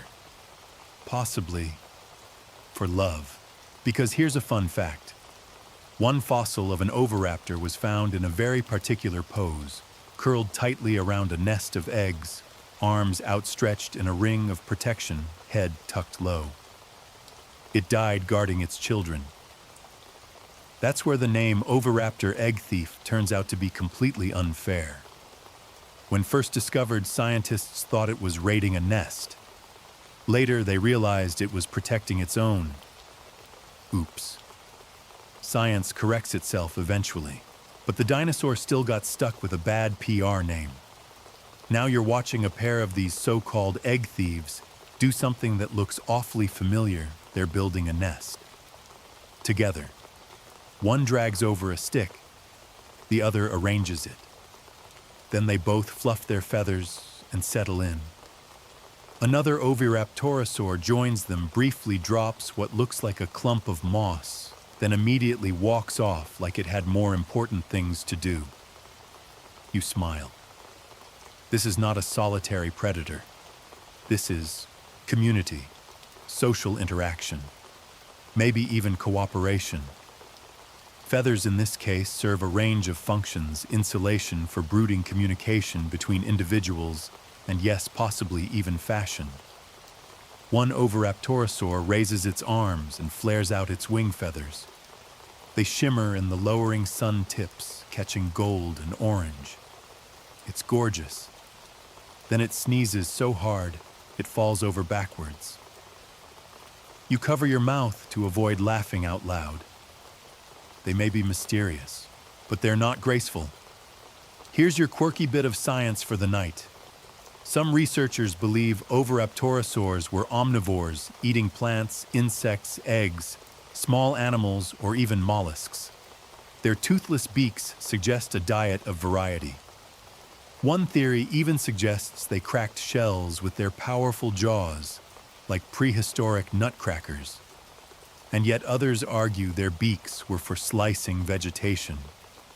You know what that means. Yep, scientists still debate it. Meanwhile, the Oviraptorosaurs are currently fighting over a stick. One grabs it, the other lunges, and they tumble into a cloud of dust and feathers. You wince thinking it might escalate, but after a moment, one just lets go and flops over dramatically in the sandtail, twitching like a toddler in timeout. The other preens smugly. The sun slips lower. The sky turns a kind of dusty lavender. Long feather shadows stretch across the dirt. And in this strange little grove, filled with head crests and tail fans and accidental slapstick, something settles in your chest. You're starting to see the full range of what feathers could be. Not just tools, not just flight mechanisms, but language, identity. A visual vocabulary of who's who, who's strong, who's ready to mate, who's guarding eggs, who's in a mood. You're watching the dawn of behavior itself, the moment when form became expression. And these dragons? They're expressive as hell. One last Oviraptorosaur wanders by you, feathers, tousled beak full of something green and unidentifiable. It looks at you like you're the weird one here, then drops whatever it was carrying and walks off into the twilight. You laugh, and for a moment under this fading prehistoric sky surrounded by egg sitters and stick stealers, you don't feel like a visitor anymore. You feel like part of the flock. Night is falling. Not the kind of night you're used to, the slow, urban dimming of street lamps and bedroom screens, but a raw, total hush. The air cools rapidly. The wind slips into your clothes. The sky overhead bleeds from lavender into deep velvet pricked by unfamiliar stars. And that's when the forest changes again. You feel it before you see it. Stillness. The leaves no longer rustle. Insects hush. Even the frogs so loud earlier go mute, as if something bigger now holds the floor. Then a low click from the underbrush. You freeze. Another click closer. Then a flutter, soft, purposeful. A blur of movement slips between the trees like a whisper, and something lands on a nearby branch with the quietest of rustles. Eye shine. Two glowing discs stare back at you through the dark. You're looking into the gaze of a night raptor, more specifically likely a cynovinator, a feathered theropod from the troodontid family, cousins of the intelligent little dragons you met earlier. But this one is built for twilight. Its eyes are enormous, its pupils dilated in the gloom. The way it tilts its head reminds you of an owl, but with a sharper edge, a more reptilian rhythm. It doesn't hoot, it doesn't screech, it clicks, softly, intentionally. A kind of echolocation, a warning. Maybe just saying, yes, I see you. You sit very still. Cynovinator walks the branch like a cat tail, rigid arms loosely folded. Its plumage is finer, darker, camouflage feathers, not meant for display, not flashy, just effective. You hear a second set of clicks from behind you. You turn, another one closer. This one's smaller, younger, its feathers puffed against the cold. It shuffles in a half circle, then hunkers down low in the grass. They're hunting, but not aggressively, patiently, with strategy. Synovinator had one of the highest brain-to-body ratios of any non-avian dinosaur. These weren't brute force killers. These were thinkers, and in the dark, their eyes and ears gave them an edge. One flicks its head suddenly and pounces, not at you, don't worry, but at a rustling bush. There's a squeak, a crunch, and then the unmistakable sound of chewing. You whisper, "Good catch." It glances up, its mouth full, then resumes eating. The feathers on these creatures are arranged differently than on the others you've seen. Tighter, more like insulation than ornament. Darker, too, black-brown, with maybe a hint of navy under moonlight. And here's something odd. As the second Synovinator finishes its hunt, it climbs a tree. Not jumps, climbs. Gripping bark with its clawed feet. Using its forelimbs, wings sort of, for balance. Like a monkey in feathered pajamas. You can't look away.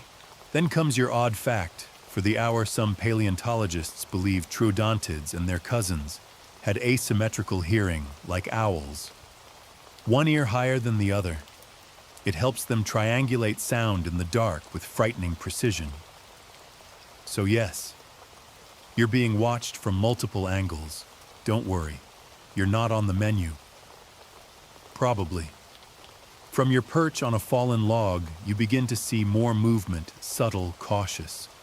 The night raptors are out in force. They travel in 2s and 3s, rarely alone. Not quite a pack, not quite solitary. Something in between. They communicate in clicks and postures. A head tilt, a tail flick, feather ruffling. Language made of body. One pair huddles together in the cold, sharing warmth beneath layered plumage. Another circles the perimeter, eyes scanning low and slow. They know this terrain intimately. And you're just the quiet guest. You lie back, looking up through the canopy. The stars feel closer tonight. Maybe it's the lack of light pollution. Or maybe it's the fact that millions of years ago these stars looked down on the same creatures. Same sky. Same soft rustle of feathers against leaves. You close your eyes and try to imagine the world through theirs, not just black and white, but gradients of light and heat and scent. Each sound mapped like sonar. Each movement calculated. Each shadow full of meaning. One Synovinator hops beside you without a sound. You open one eye. It's right there. It blinks once. Cocks its head. Then with a single hop, it's gone again, swallowed by the night. You let out a long breath you didn't realize you were holding. Feathers here are no longer for show. They're survival tools. They trap heat, silence movement, break up outlines. In a world of predators, being loud gets you eaten. Being beautiful gets you spotted. But being silent, that gets you dinner. You lie there a while longer. Above you, night raptors crisscross the canopy. You catch glimpses, just flashes of eye-glint, ripples of tail, whispers of wing. They're everywhere, and somehow nowhere. Scientists still debate how nocturnal most feathered dinosaurs were. We have clues, scleral ring sizes, brain cavities, limb proportions. But behavior leaves no fossil. We have to read it in the quiet. And tonight, you're reading a masterpiece in darkness. One last Synovinator appears across the clearing. It lifts its wings, half-moon arcs of ragged shadow, and glides silently from one tree to another, vanishing into the hush. And that's when it truly hits you. Feathers don't just make flight. They make ghosts. You wake up to clucking, Actual honest-to-science clucking. You blink groggy, expecting to open your eyes to a cozy farm, maybe a chicken coop. Instead, you're still in the Cretaceous, still surrounded by ferns and dino poop, but now there's something deeply familiar standing over you. It cocks its head, then clucks again. You sit up slowly.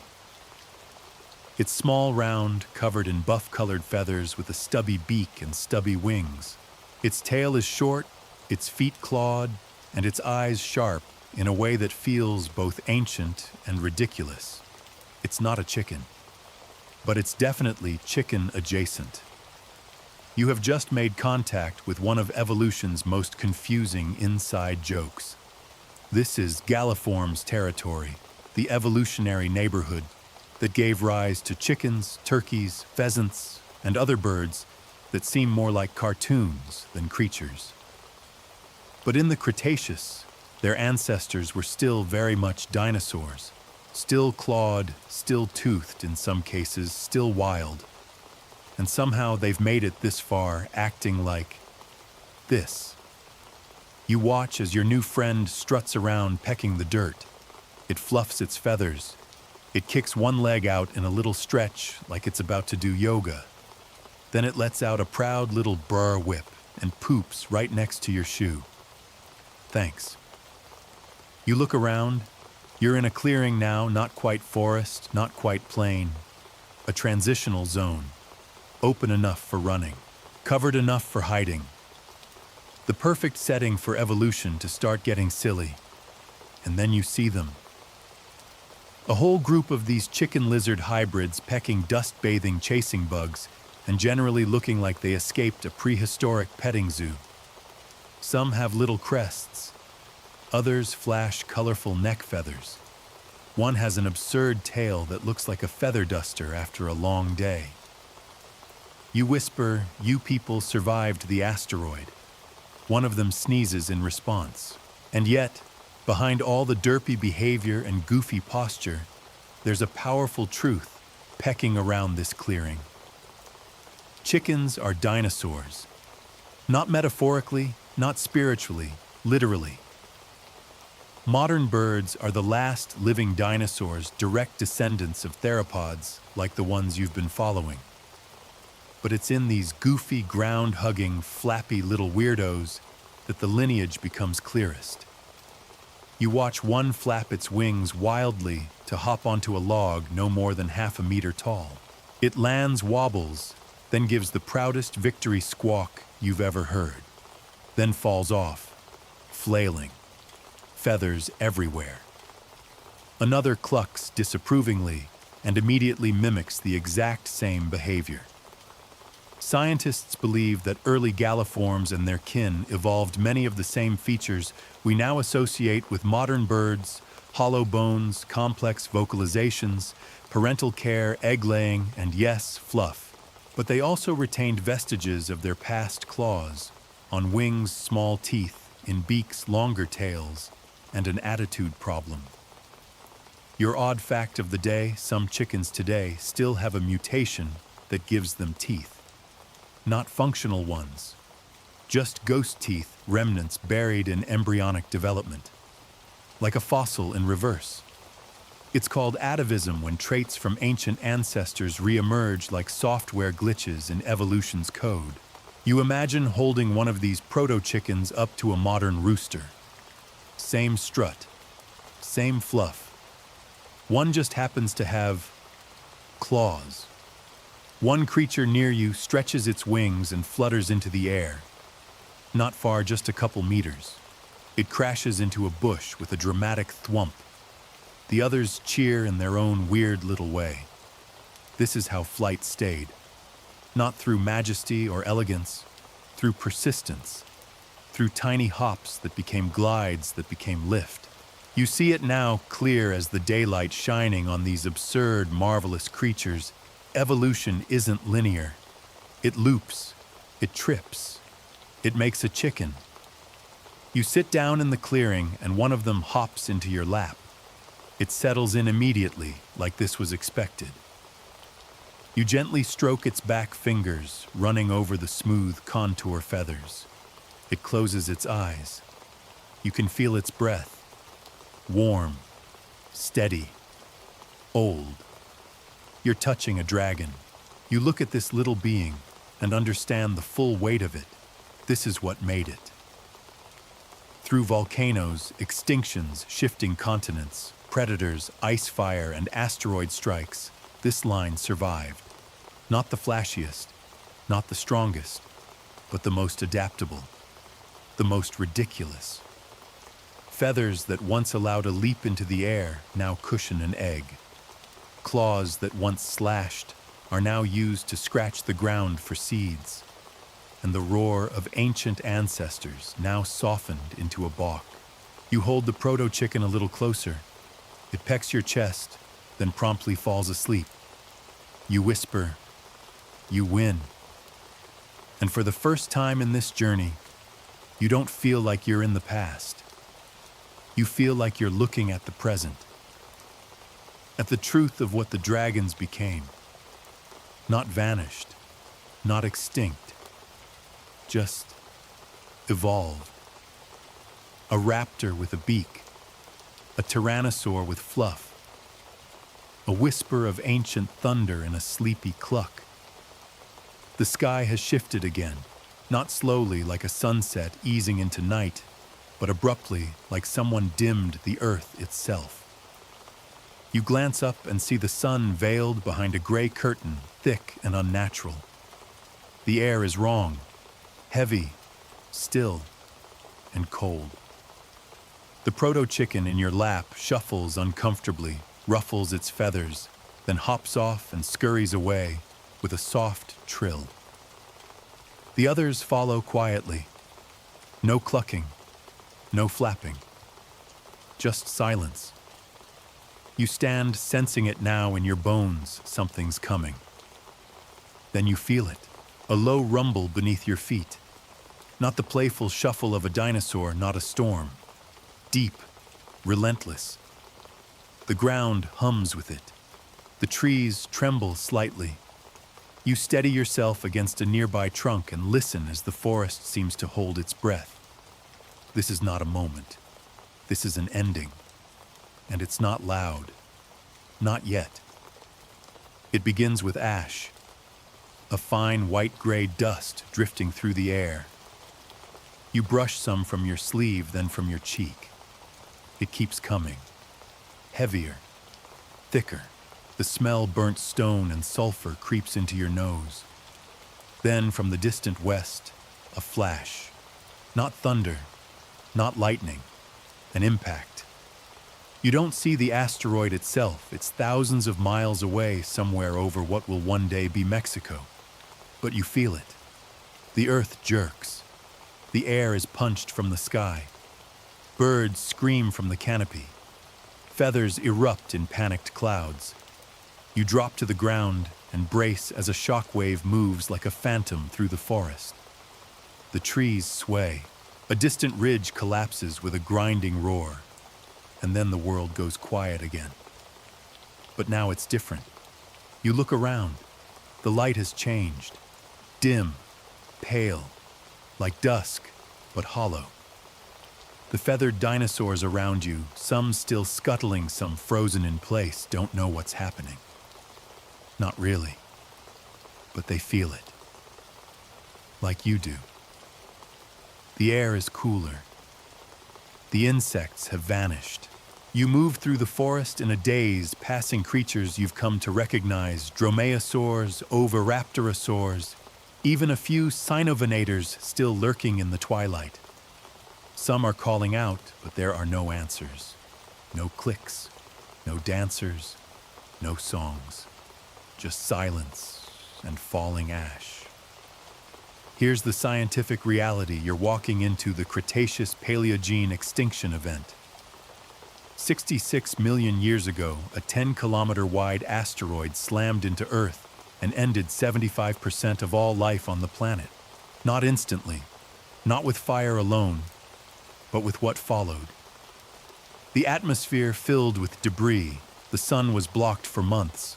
Global temperatures plummeted, photosynthesis collapsed, food chains unraveled.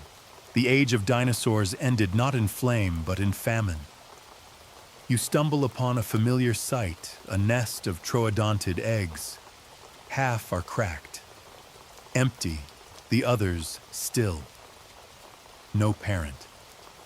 You turn and see one in the distance perched on a low branch, feathers fluffed out like a dying flame.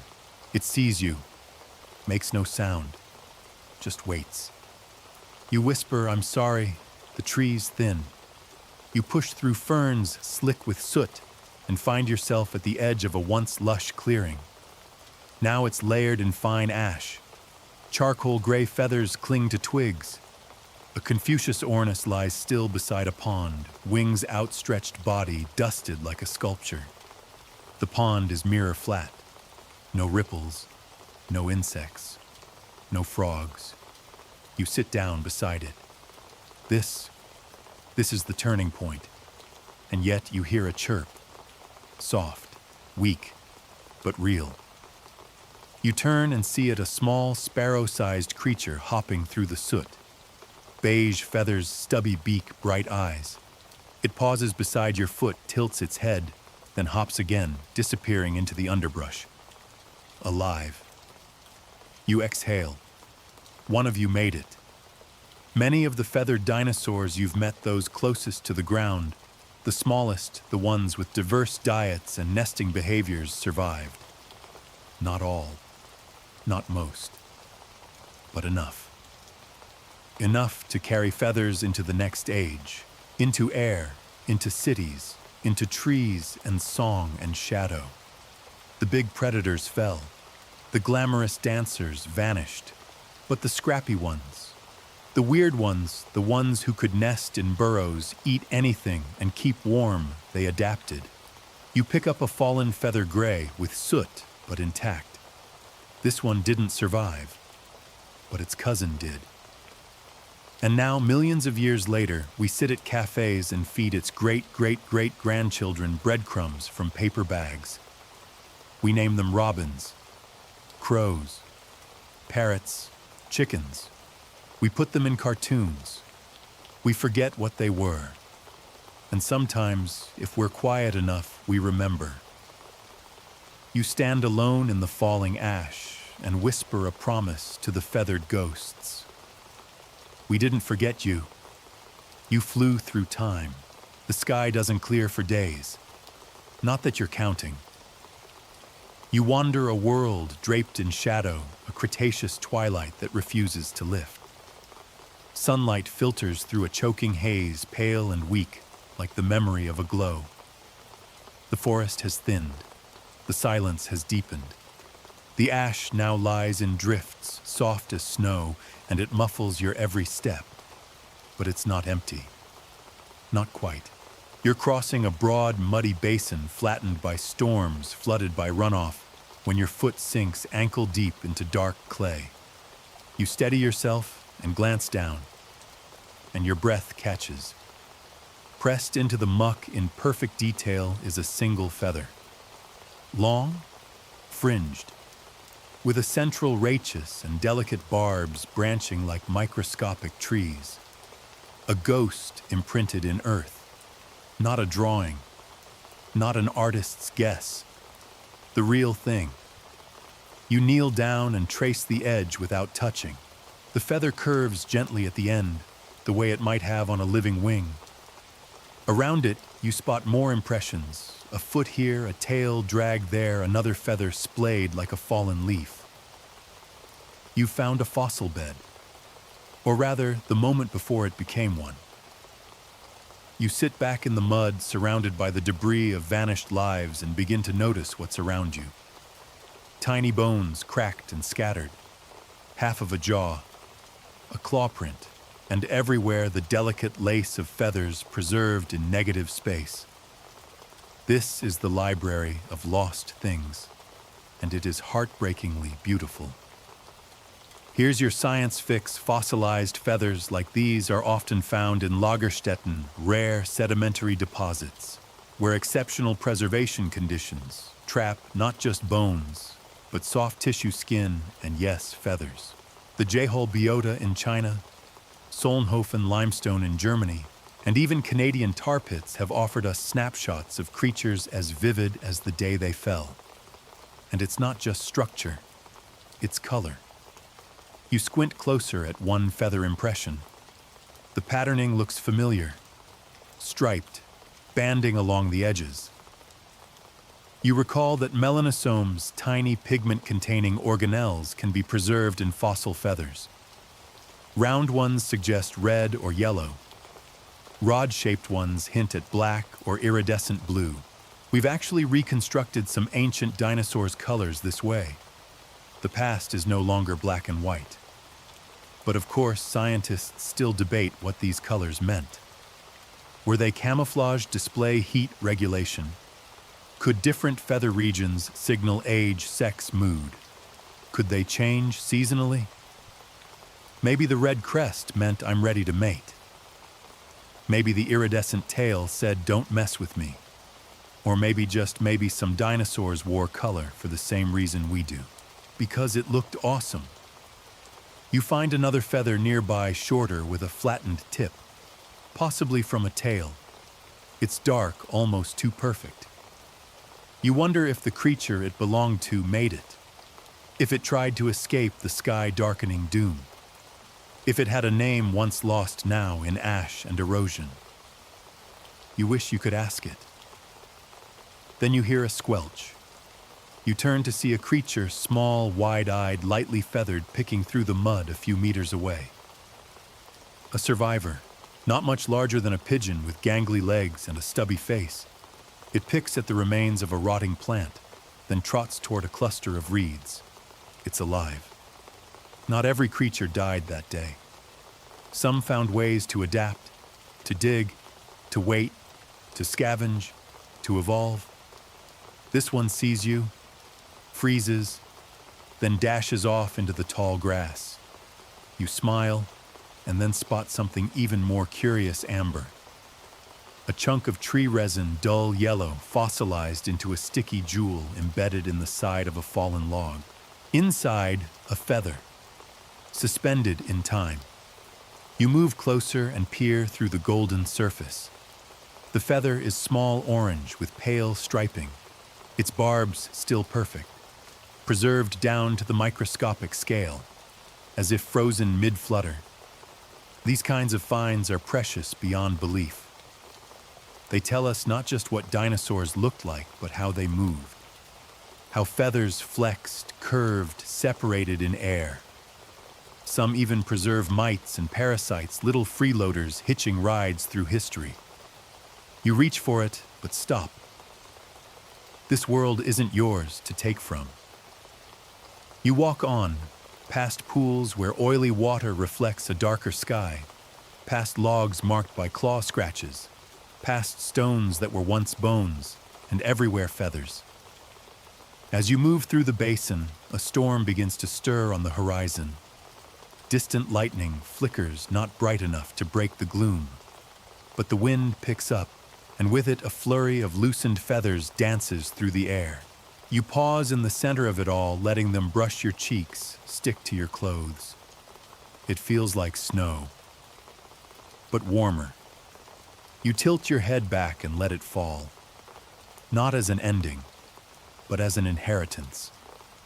Because long after the teeth are gone, after the claws dull, after the bones crumble, feathers remain, in mud, in stone, in amber, and eventually, in flight.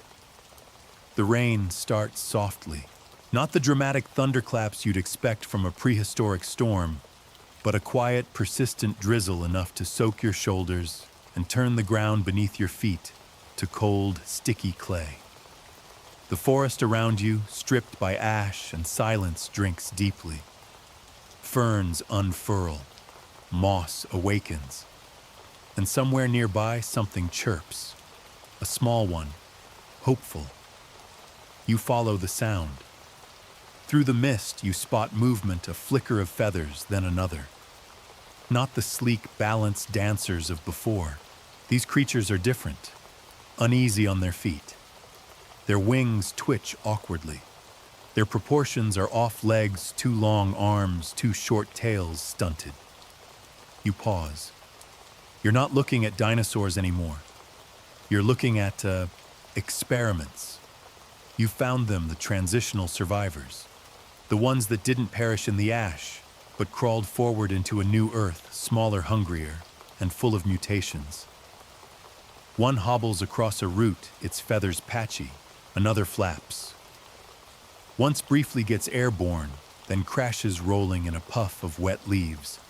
And perched above them, watching a bird. An actual bird. Beaked, compact, fully feathered. The kind you could mistake for a scrub jay if it weren't for the clawed wing fingers and the fact that it's staring at you like it knows exactly what you are. You raise a hand in greeting. It tilts its head. Then it opens its wings. Smooth motion, confidence, lift. It flies, not flutters. Flies. A clean arc from one branch to another tail, acting as rudder wings tucked at just the right angle. It lands, preens its chest, and fluffs its feathers like a curtain call.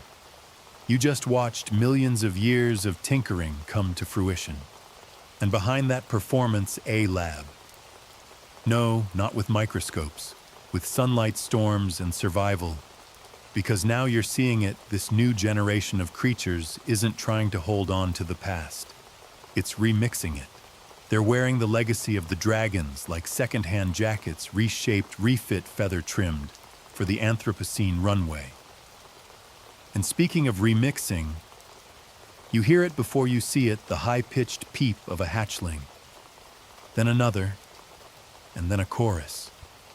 You tiptoe toward the sound and discover a shallow nest tucked in the roots of a fallen tree. Inside, tiny, twitchy balls of fluff, open mouths, feather tufts, and one half-broken egg with a pair of beady eyes staring back at you. The parent, barely larger than your hand, stands guard nearby. No claws now, just talons. No teeth, just a beak. No drama, just duty. It chirps once. Warning or welcome, you don't know. But you crouch, low, quiet. Still. Because you are watching evolution parent itself. And here's where it gets weird. A few days later, you don't know exactly how many you find yourself not in the forest, but somewhere else entirely. A building. It's cold, sterile, lit by fluorescent lights. You're in a lab now. A modern one. Glass cases, monitors, a whiteboard with sketches of bird embryos, and in the center of the room, something alive. Chickens, but not just chickens. One has a long reptilian tail. Another has a slightly clawed wing. Another is completely normal until you realize it's covered in proto-feathers instead of fluff. You are not in the past anymore. You are in the present. Or maybe if you're being honest, with this much genetic engineering, you're standing halfway into the future. Somewhere in the world right now, scientists are experimenting with dormant genes in birds, switching them on, switching them off, seeing if they can reawaken what once was. A tail gene here, a tooth gene there. They call it the Chickenosaurus Project. It's controversial. It's messy. It's very, very real. And it raises the question you've been circling this entire journey. Should we bring them back? Not for theme parks or profit, but for understanding. Could resurrecting traits from long-extinct dinosaurs help us grasp how feathers evolved, how beaks replaced teeth, how creatures adapted to end times and made it through? Scientists still debate it. But you're watching a baby chick with stubby claws instead of wings peeping at its reflection in the glass. You lean closer. It pecks once. You whisper, "You're a dragon in a hoodie, aren't you?" It blinks. You're not sure if that was a yes, but it feels like one. You step outside the lab. It's jarring after the hush of ash, the murk of prehistory, to be back in the noise and clarity of the modern world. Cars rush past in the distance. Somewhere nearby, a dog barks. The scent of rain on pavement replaces the humid breath of ancient ferns. But something is still following you. You glance upward. A sparrow flits past your head, then a crow. Then a pair of pigeons wheel overhead in a lazy arc, wings flapping like the beat of history itself. And that's when it hits you. They're everywhere. On rooftops, on telephone wires, scratching in gutters, nesting behind air conditioning units, sleeping on lampposts, flitting through city parks, swimming in ponds, stealing French fries. The feathered dragons never left. You walk through the city now with new eyes. That gull screeching at the harbor, that's a theropod's voice box filtered through evolution's karaoke machine. The starlings nesting in your attic.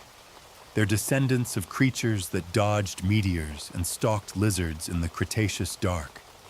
Even the humble chicken pecking corn in a backyard coop carries within it the bones, the genes, the memory of something far grander.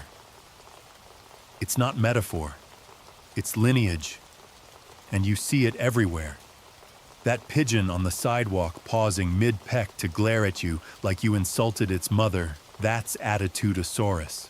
That's the same energy you saw in the oviraptor that pooped defiantly beside your shoe. The only difference now is plumage patterns and better public relations. You reach a quiet park and sit beneath a tree. The leaves flutter in a breeze. A magpie lands nearby, eyes you suspiciously, and begins picking at a snack wrapper. Its tail feathers shimmer black, blue, green in the sun, a flash of iridescence that would have made any Microraptor proud.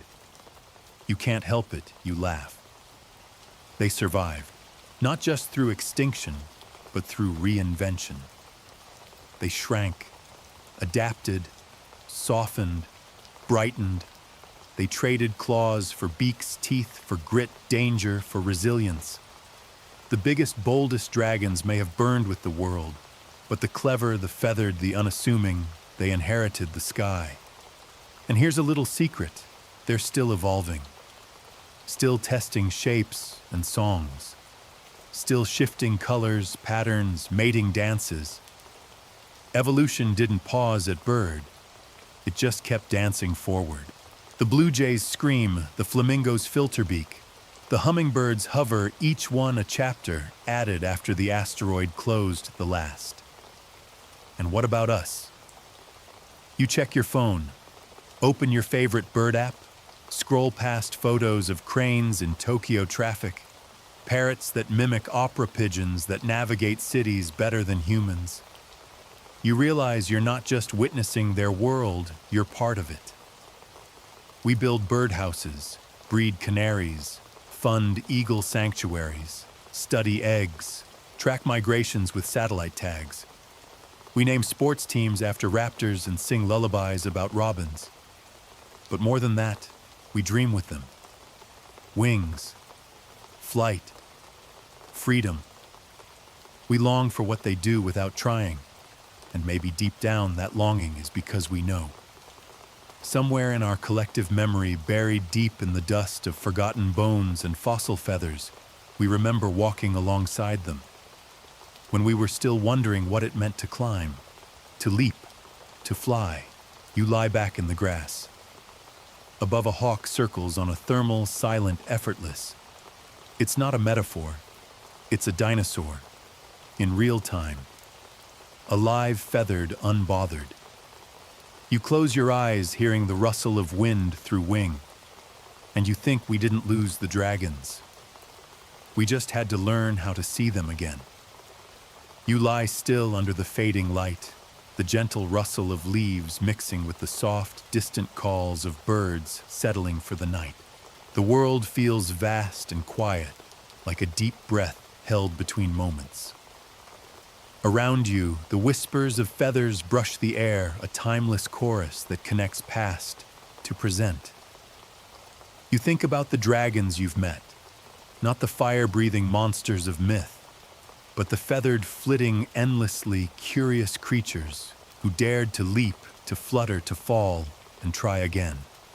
Their story is etched in every breath of wind, every flutter of a wing, every shimmer of sunlight on a feather. They are everywhere in the skylines, the parks, the silent woods. They are you, and you are them. The world changes, but the dance goes on. You reach out, touching a soft feather drifting down. It twirls in your palm, fragile and light. The feather is old and new, a reminder that survival is less about strength and more about resilience, adaptation, and the courage to try. Your heartbeat slows. The sky fades to twilight. Stars begin to pierce the dark like tiny fires. You exhale slowly, the past and present folding together like pages in a book. The mystery of the feathered dragons is no longer just history. It is a living, breathing truth beneath your skin. A story of survival, of transformation. A story whispered on the wind, sung by the trees, carried on feathers. Now relax, take a deep breath, and gently close your eyes. The dragons are with you, always. Good night.